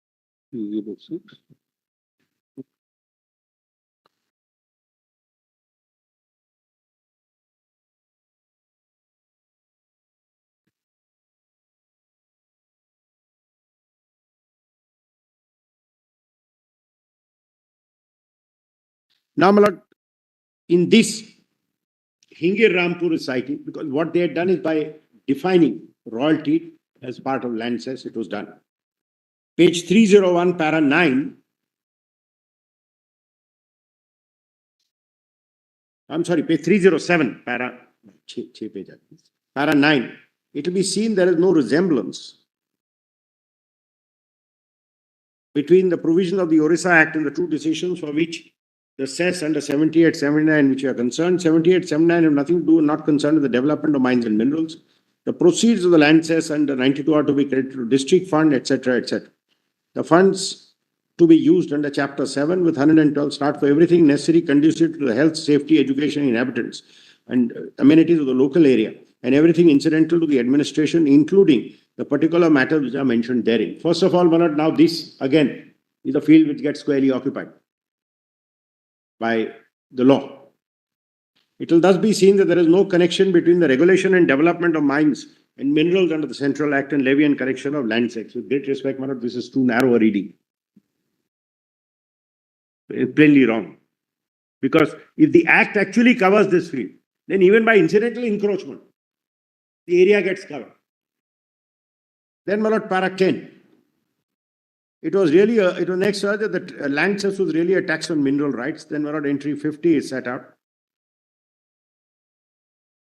Parliament, and that the Central Acts, also under which taxes and fees might be levied, brought into play last portion of the entry. As a result, power to impose the tax was not available after 48 and 57. In this connection, Mr. Ram Reddy pointed out that as the impugned cess was payable only in the event of the mining lessee winning mineral and also paying the royalty where no minerals were extracted, it was in effect a tax on minerals one and therefore tax on mineral rights. We are unable to accept when question arises precise head of a legislative power on which taxing statute has been passed, the necessary inquiry in truth and substance is nature of a tax.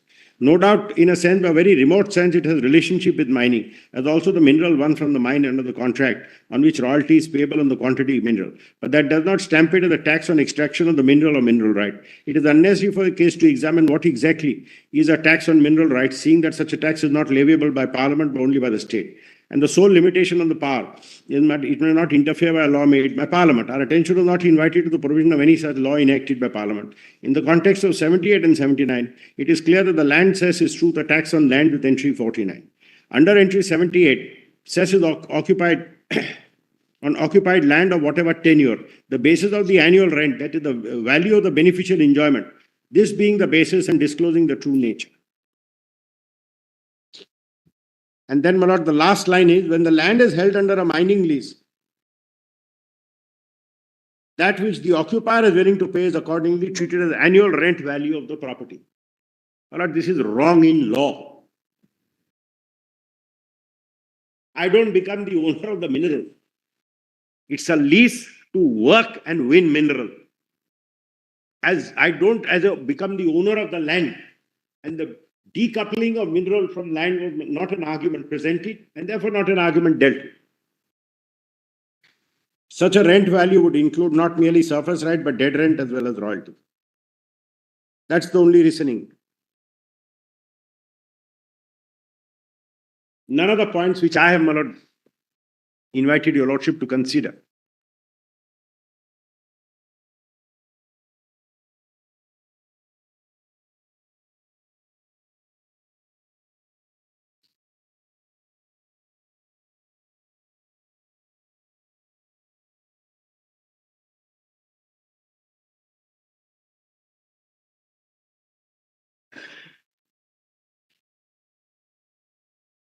Copy things.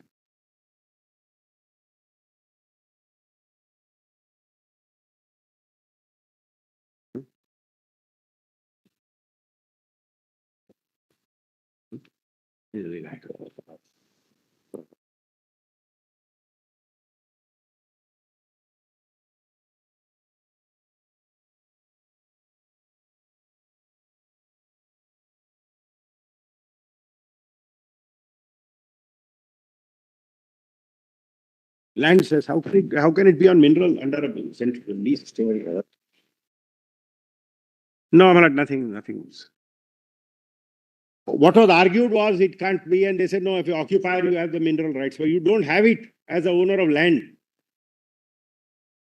And the minerals vest in somebody. My lord, all these points were not present. Now, my lord, I come to India Civil.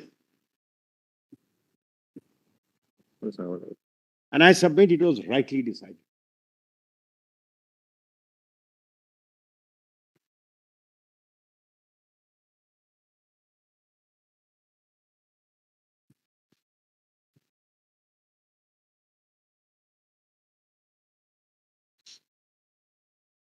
It's in volume 5, page 115. Sorry? 1151, sorry, yes. Volume 5, page 11, it begins at page 1145. Oh, sorry, 1151. I'm off by 6 pages.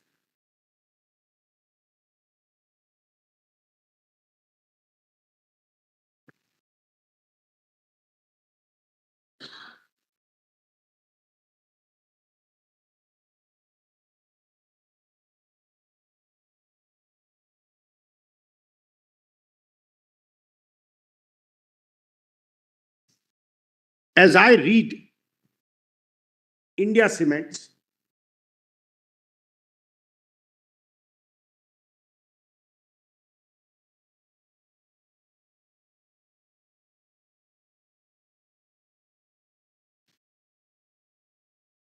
it lays down the following points. I'll try and paraphrase the points and then quickly read the judgment.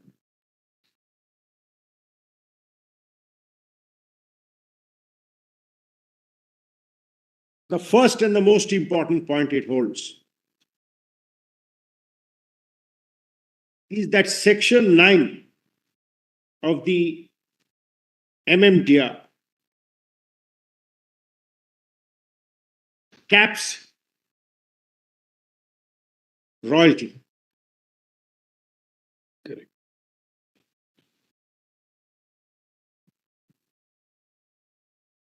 And if you impose this tax, you are indirectly increasing royalty. I don't think that point can be disputed. You are. And that your lordship will find in paragraph 23 at page 1165. May I just show that very quickly?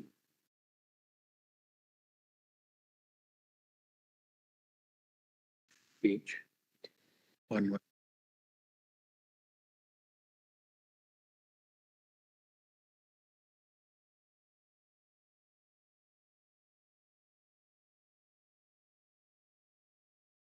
In Buckingham, Karnataka, this court reiterated non and held that entry 49 was confined to a tax that was directly on land as a unit.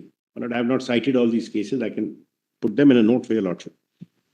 But they are all the points which I said on first principle, but they are all the cases I have. Now, if it is land as a unit, the second gift tax officer in Mangalore, Nazareth, held the tax on gift of land was not a tax imposed on land, but only on the user, namely the transfer of gift. That is how they distinguished it. And in Dillon, the court approved non as well as Nazareth. So therefore, land as a unit is now an accepted principle.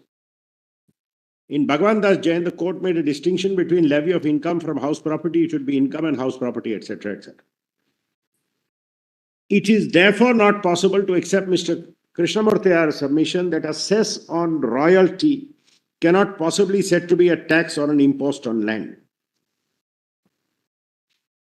Mr. Nariman is right that royalty which is indirectly connected with land cannot said to be a tax directly on land as a unit. Means a measure of legitimate measure. And this proposition I submit is plainly right. In this connection, reference may be made to the differentiation between the different types of taxes.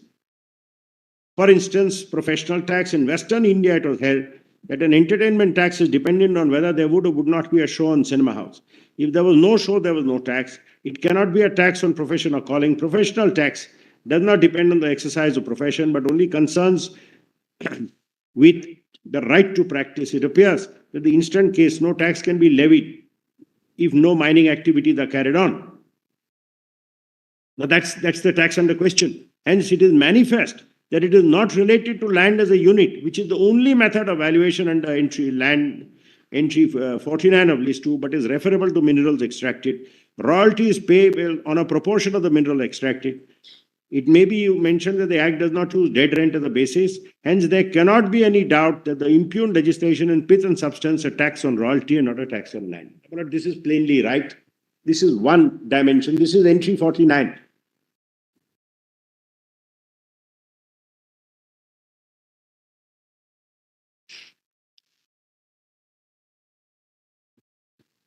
It's correctly as far as entry 49 is concerned.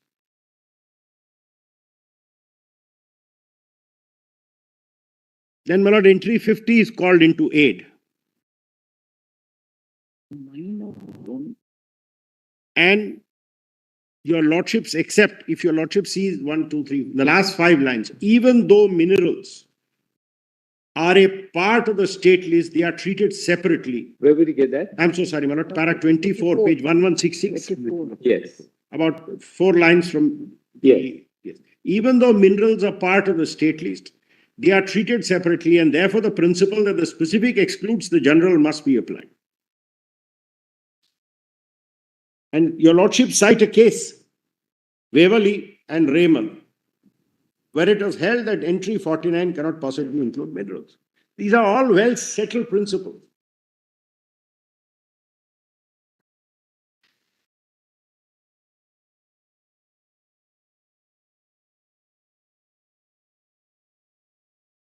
And this proposition is further developed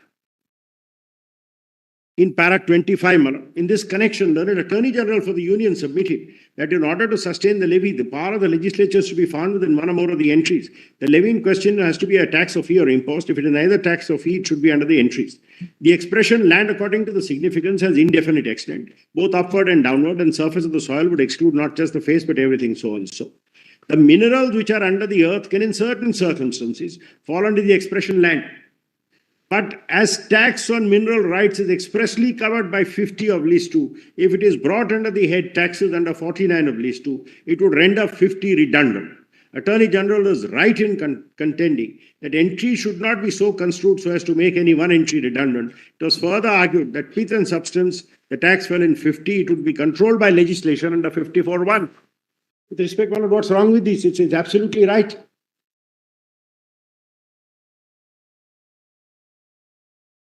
Well, unfortunately, everybody got fixated with that royalty is a tax, royalty is not a tax.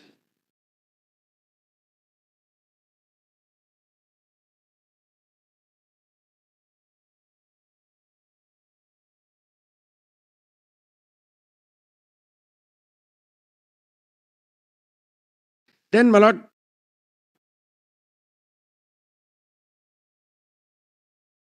Murthy is cited. No, I'm sorry. Para 27. I'm so sorry.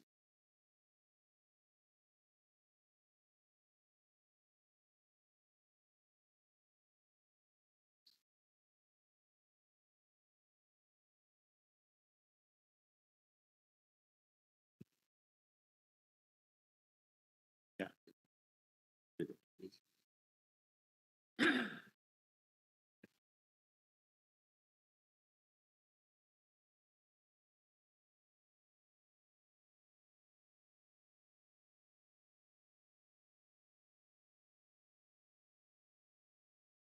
रुक जाइए, 1 minute रुक यार.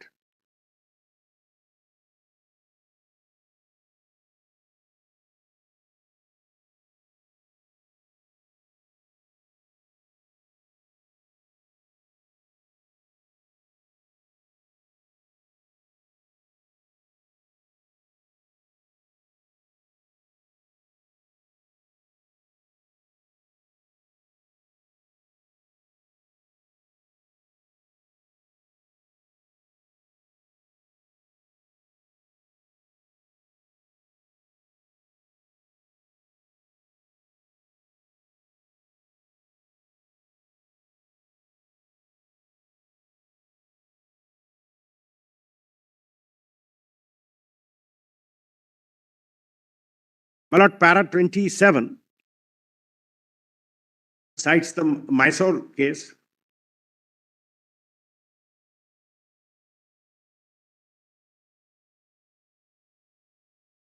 And please see from third line, speaking for one of us, said that combined reading of 23 and 50 of list 2 and 54 establish as long as Parliament does not make a law of its power under 54, the powers of the state under 23 and 50 would be exercisable. But once Parliament makes a declaration, it is expedient in public interest to make a regulation of mines and minerals. To the extent which such mineral regulation is undertaken by law, the power of the state under 23 and 50 are denuded.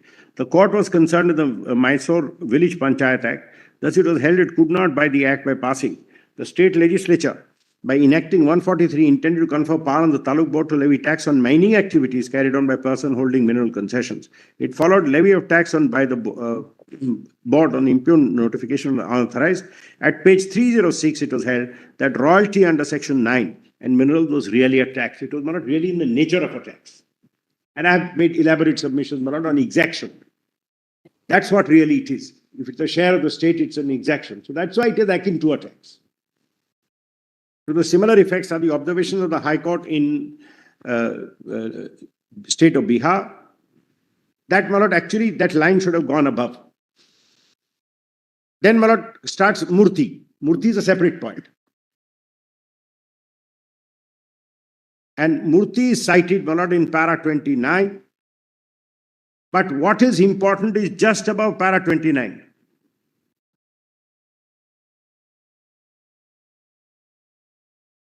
The court says, after my lord citing Murthy, this with respect seems to be not a correct approach.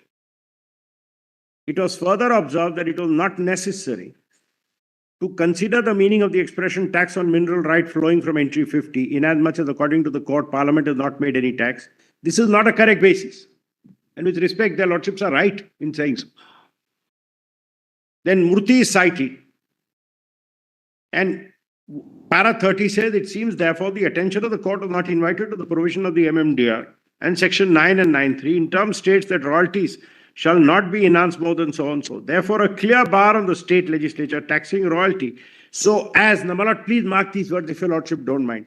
In effect, amend the second schedule of the Central Act.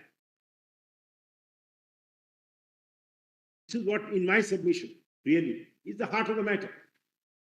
Then what happens to the limitation? My Lord Justice Pardiwala was pleased to put to me, look at 9.3. Then all this 9.3 and all is of so much academic use. And if this is, my Lord, the proposition, I submit this is clearly right. And there is no typo in this.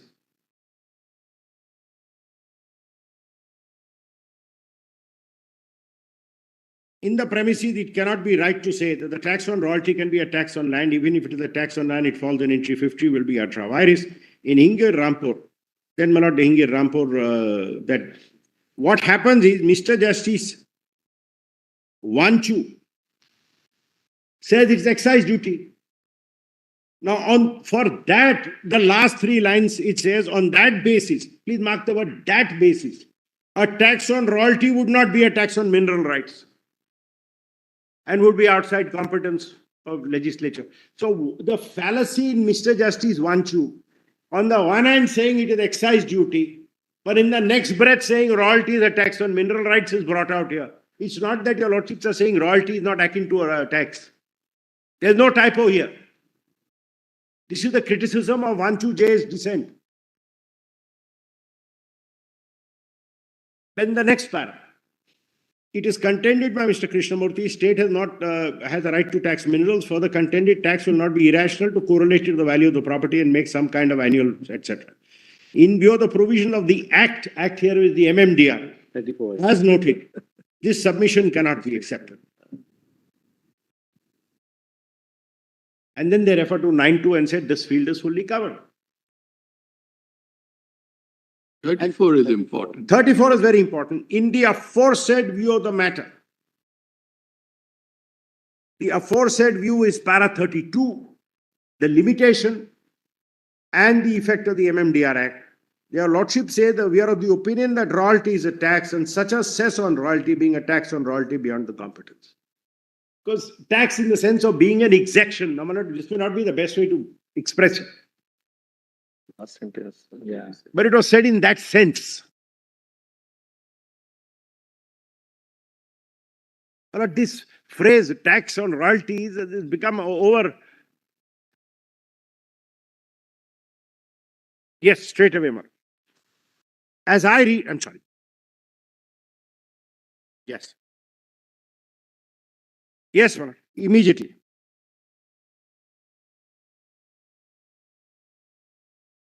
Yes.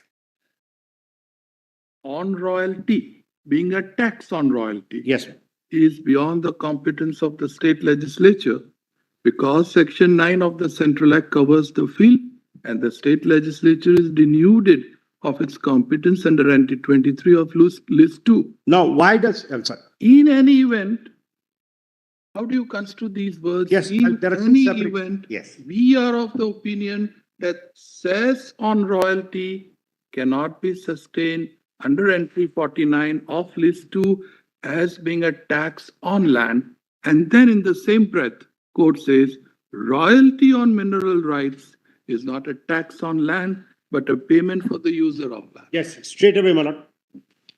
May I answer? There are 2 separate parts to 34. Correct. And unfortunately, they got telescoped.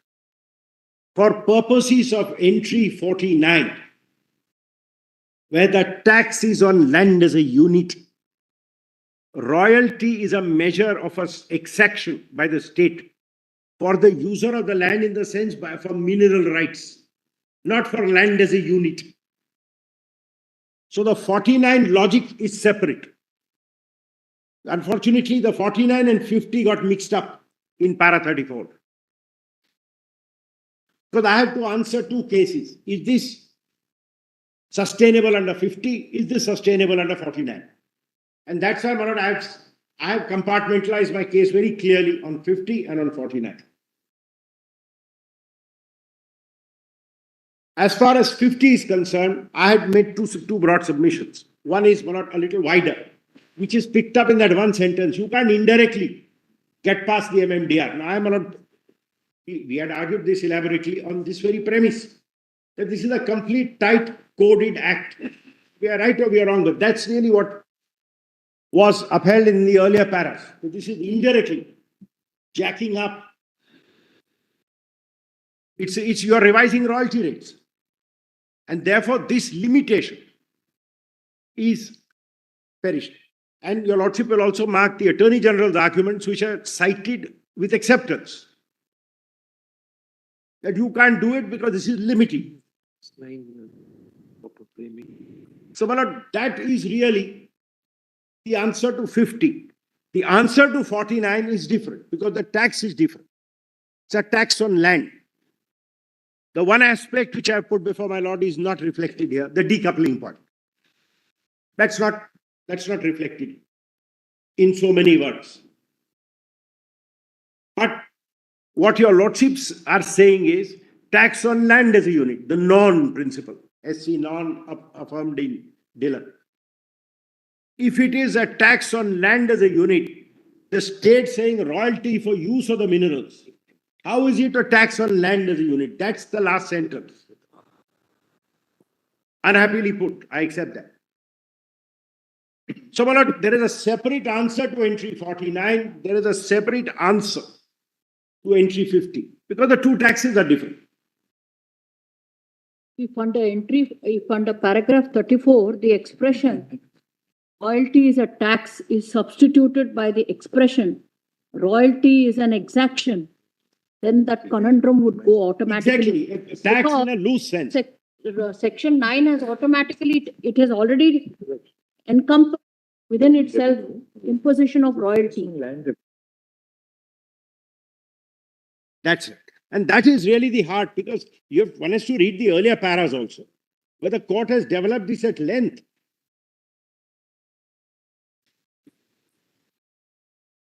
You can't have exaction twice over.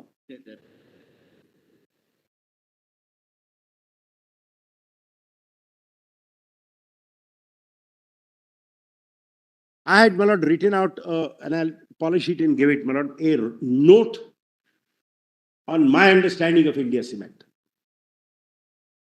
And how there is a little mix-up here and there of different paras, but there is no contradiction in them on the essential features of the point. Unfortunately, my lord, the spotlight has shown on this one sentence, royalty is a tax, royalty is not a tax. At one place they say it's a tax, one place they say it's not a tax. Let's add the word cess here and correct. That's not the way to do it. But in any case, 9 of your lordships have heard this now and heard this at length. So ultimately, in one sense, none of this really is of assistance beyond a point of understanding what exactly went on. And also in paragraph 34, there is no reference to entry 50. Yes, that's only in the. They refer it only to entry 23. No, in this. So, to conclude, therefore, and I must stay within my time. I'll stay within the discipline of my time. There are a number of judgments which I will put in a note because those. At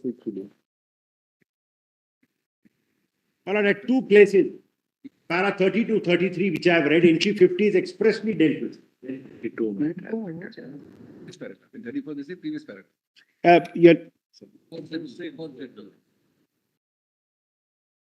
It says in view of the aforesaid. Now, the aforesaid is para 32, 33, where entry is expressly referred. Entry 50.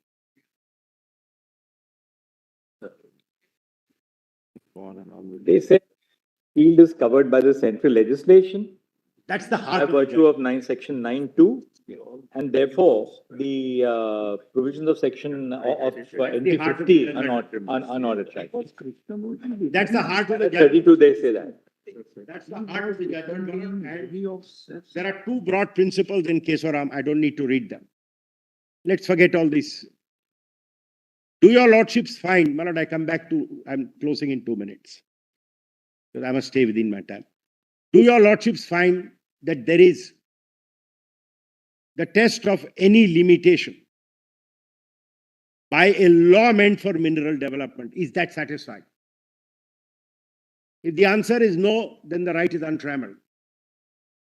If the answer is yes, then the right under entry 50 or the power of the state under 50, the field, to that extent stands denuded. So you have really argued the matter of first principle now, and we are sitting in a combination of 9. That's why, my lord, I didn't want to spend too much time on this. The second is, my lord, my point on what is tax on mineral rights. The construction of the entries in concept. If I win on either of those, we are right, and if we fail on both, then none of this field is available to us. I would only close by saying one thing. Your lordships have always applied a broad and massive test to a measure. A broad and massive test. Not a pinpointed, narrow, focused beam. But equally, your lordships have to be sensitive, in all humility, I said, to the compelling needs of the development of minerals in today's India. The solicitor is going to give your lordships facts and figures. Today, my lord, fiscal impositions, and I'm deliberately using a colorless expression, fiscal impositions on minerals as important as those which your lordships find in Schedule 1 can distort the entire development plan of the country. And why I say distort? Because it's not uniform. If Parliament imposes something, it's uniform. Parliament knows I'm adding this burden. Doesn't matter whether you're in Tamil Nadu, or doesn't matter whether you're in Orissa, or doesn't matter whether you're in Bengal. And revenues are distributed uniformly, either directly or indirectly. But by not allowing a overbroad elbow room in entry 49 through the device of a measure being broadly equivalent, or through 50 by reading limitations narrowly, will not, in my very respectful submission, run counter to the legislative intent of MMDR 57, but also to the vision of the founding fathers, who recognized that it is extremely important that minerals, as against land, minerals should be controlled by the union. I have not finished. One last point I need to make, unrelated to this. Now, there is a question of royalty on oil and tax on royalties on oil. There is not a bigger question that arises. If in entry 1, oil is treated separately from minerals, in entry 2, will minerals include oil? That's a huge point, but nobody has judged it. I don't know whether your lordship, it's not a question refer, and I don't know whether your lordship would even want to enter that field right now.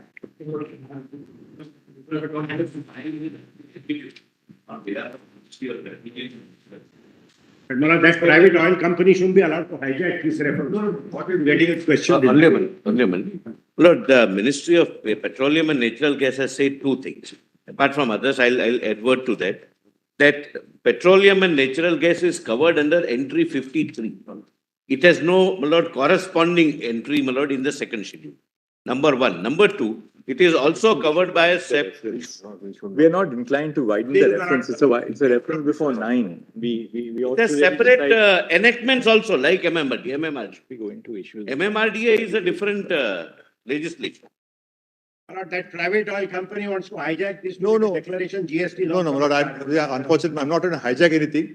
What happened was section 6A is identical to 9. What your lordship holds in 9 will apply to 6A. There is no difficulty. We'll decide the issue in reference. We are not going to go into broader issues. Yes, my lord, your lordship may deal that without a proper canvas, without proper argument. No, high courts have not dealt with it. Forget benches of this court. No, I'm not trying to hijack anything. I've just only said of 6A. If your lordship doesn't want to hear it, it's perfectly fine. I only wanted to say that 6A is similar to 9. What your lordship holds in 9 will apply to 6A. Number one. This oil field issue has come to your lordship by way of a transfer petition. Yes. The special appeal is still pending in Lord, as a Assam High Court, but that has been transferred here. So we'll send it back to the Allahabad High Court. Yes. Not Allahabad, no. Then Assam. It's Rajasthan and Assam. Lord, as a matter of fact, Mr. Dwivedi, I was also taken by the fact that you are appearing. I'm appearing as a respondent. I didn't touch upon it because I didn't know, Lord, whether lordship will be inclined to hear Lord, as it. a matter of fact, in any case- MMDRA starts. Transferred petition. We should know. In any case, Mr. Qatar is to open on that, so I... Lordships may, my lord, keep it here. Let it be decided here. There is no difficulty. 9-judge combination may not examine. The entry is different. So just act remind is us, different. we'll delink that transfer petition. Yes, just wait for a minute, Lord. Then that bench will decide to send it back to the High Court. Your lordship, Correct. No, Lord, I'll just submit. Lordship will just wait. I'm not going to argue against anybody. I'm not saying that. The other interesting point is oil has been separately taken out. All right, we'll see. Yes, keep it. Now, just one Lot housekeeping, of the some field will be housekeeping issues. We will give 1 day now for the remaining council on this side to argue the matter. And Lord, I would take one session, that's all. right. What we I will will take one session. what we will do is this. Yes. The same mantra as we normally follow in all other My cases. lord, I can assure your The lordship, remaining council, please, including the solicitor, ration the time. yes, we'll give you will the not whole- repeat or, We'll give you the whole of Tuesday to conclude the arguments on this side. We'll then give Mr. Dwivedi one counsel in rejoinder, please, on Wednesday, and that's it. Mr. Dwivedi, we will hear you in rejoinder. We'll give you a day in rejoinder, and then I'm grateful. But one more thing, Lord, as far as some cement 1 day companies which have also been tagged along, there are two cement companies, Dalmia Cements and Ramco Cements. Tell us- With subsoil rights, that can be go later. Correct. And Lord, on this question of entry, I just want to make submission. on Thursday evening, with a miscellaneous day to follow, I don't think our receptivity about linking matters is very not high. yet. It's just one last thing, Lord. I'm just making a submission on harmoniously reading 49 and 50. but that is to be argued on. I'm going to argue it. I'm going to take analogy of sales tax. Lordship, just give me 10 minutes on that. How parliament and state powers are balanced. We'll hear whoever has to argue. Because, Lord, what happened? Subject to one underlying ground rule, which is that we are all going to conclude everybody on this side by Tuesday. Wednesday, 1 day for the Lord, that rejoinder. your lordship Only may one thing, only one keep it a little elastic Thursday, without Lordship repeating. is keeping Thursday in reserve. Give us half day extra on Thursday, Wednesday. all the benches Let have this to go side- back to their regular work. On Wednesday. We have enough work, regular work to do on Thursday for all the benches. Wednesday evening at 4 o'clock, we'll conclude. Not the difficulty, the difficulty is this. Some more time. Lord, we are not arguing anything No repetitively. repetition. There will be no repetition. We have divided It's a 9-judge combination. Lord, if anything is decided, All we'll constitution have benches- ramifications. In all constitution benches, we are strictly stuck to time. But We'll there's do one that thing in I this will case. say. I've, with a few years at your lordship's bar now, seen one thing. If you hold the judge's interest, time is never a constraint. Yeah, well, my learned friend is right. Even Only- I have appeared before your lordships don't stop. Only liberty we are seeking is just in case. There's no just in case. If there are Supreme Courts in the world which give half an hour for a for an oral submission, surely 1 day for people who are arguing after 3 days of arguments on one. My lord, new point. Let's not, my lord, It'll be all waste your fresh lordship's points. time on that, my lord. All fresh points to assist the court, my lord. All fresh points. 1 day, Tuesday evening, we are closing. Please meet in advance and divide and ration. We have done that. We have done. For 1 day for this side. Wednesday, Mr. Dedi, we are going to have only one argument in rejoinder. Otherwise, We're it only becomes pleading impossible. for a small The delay. interveners and everybody coming in. We're only pleading for a small. Lordship had Thursday in hand, Wallace. Kindly give us Just that one. Thursday. I know Lordship is keeping a Thursday in hand, Wallace. Lordship,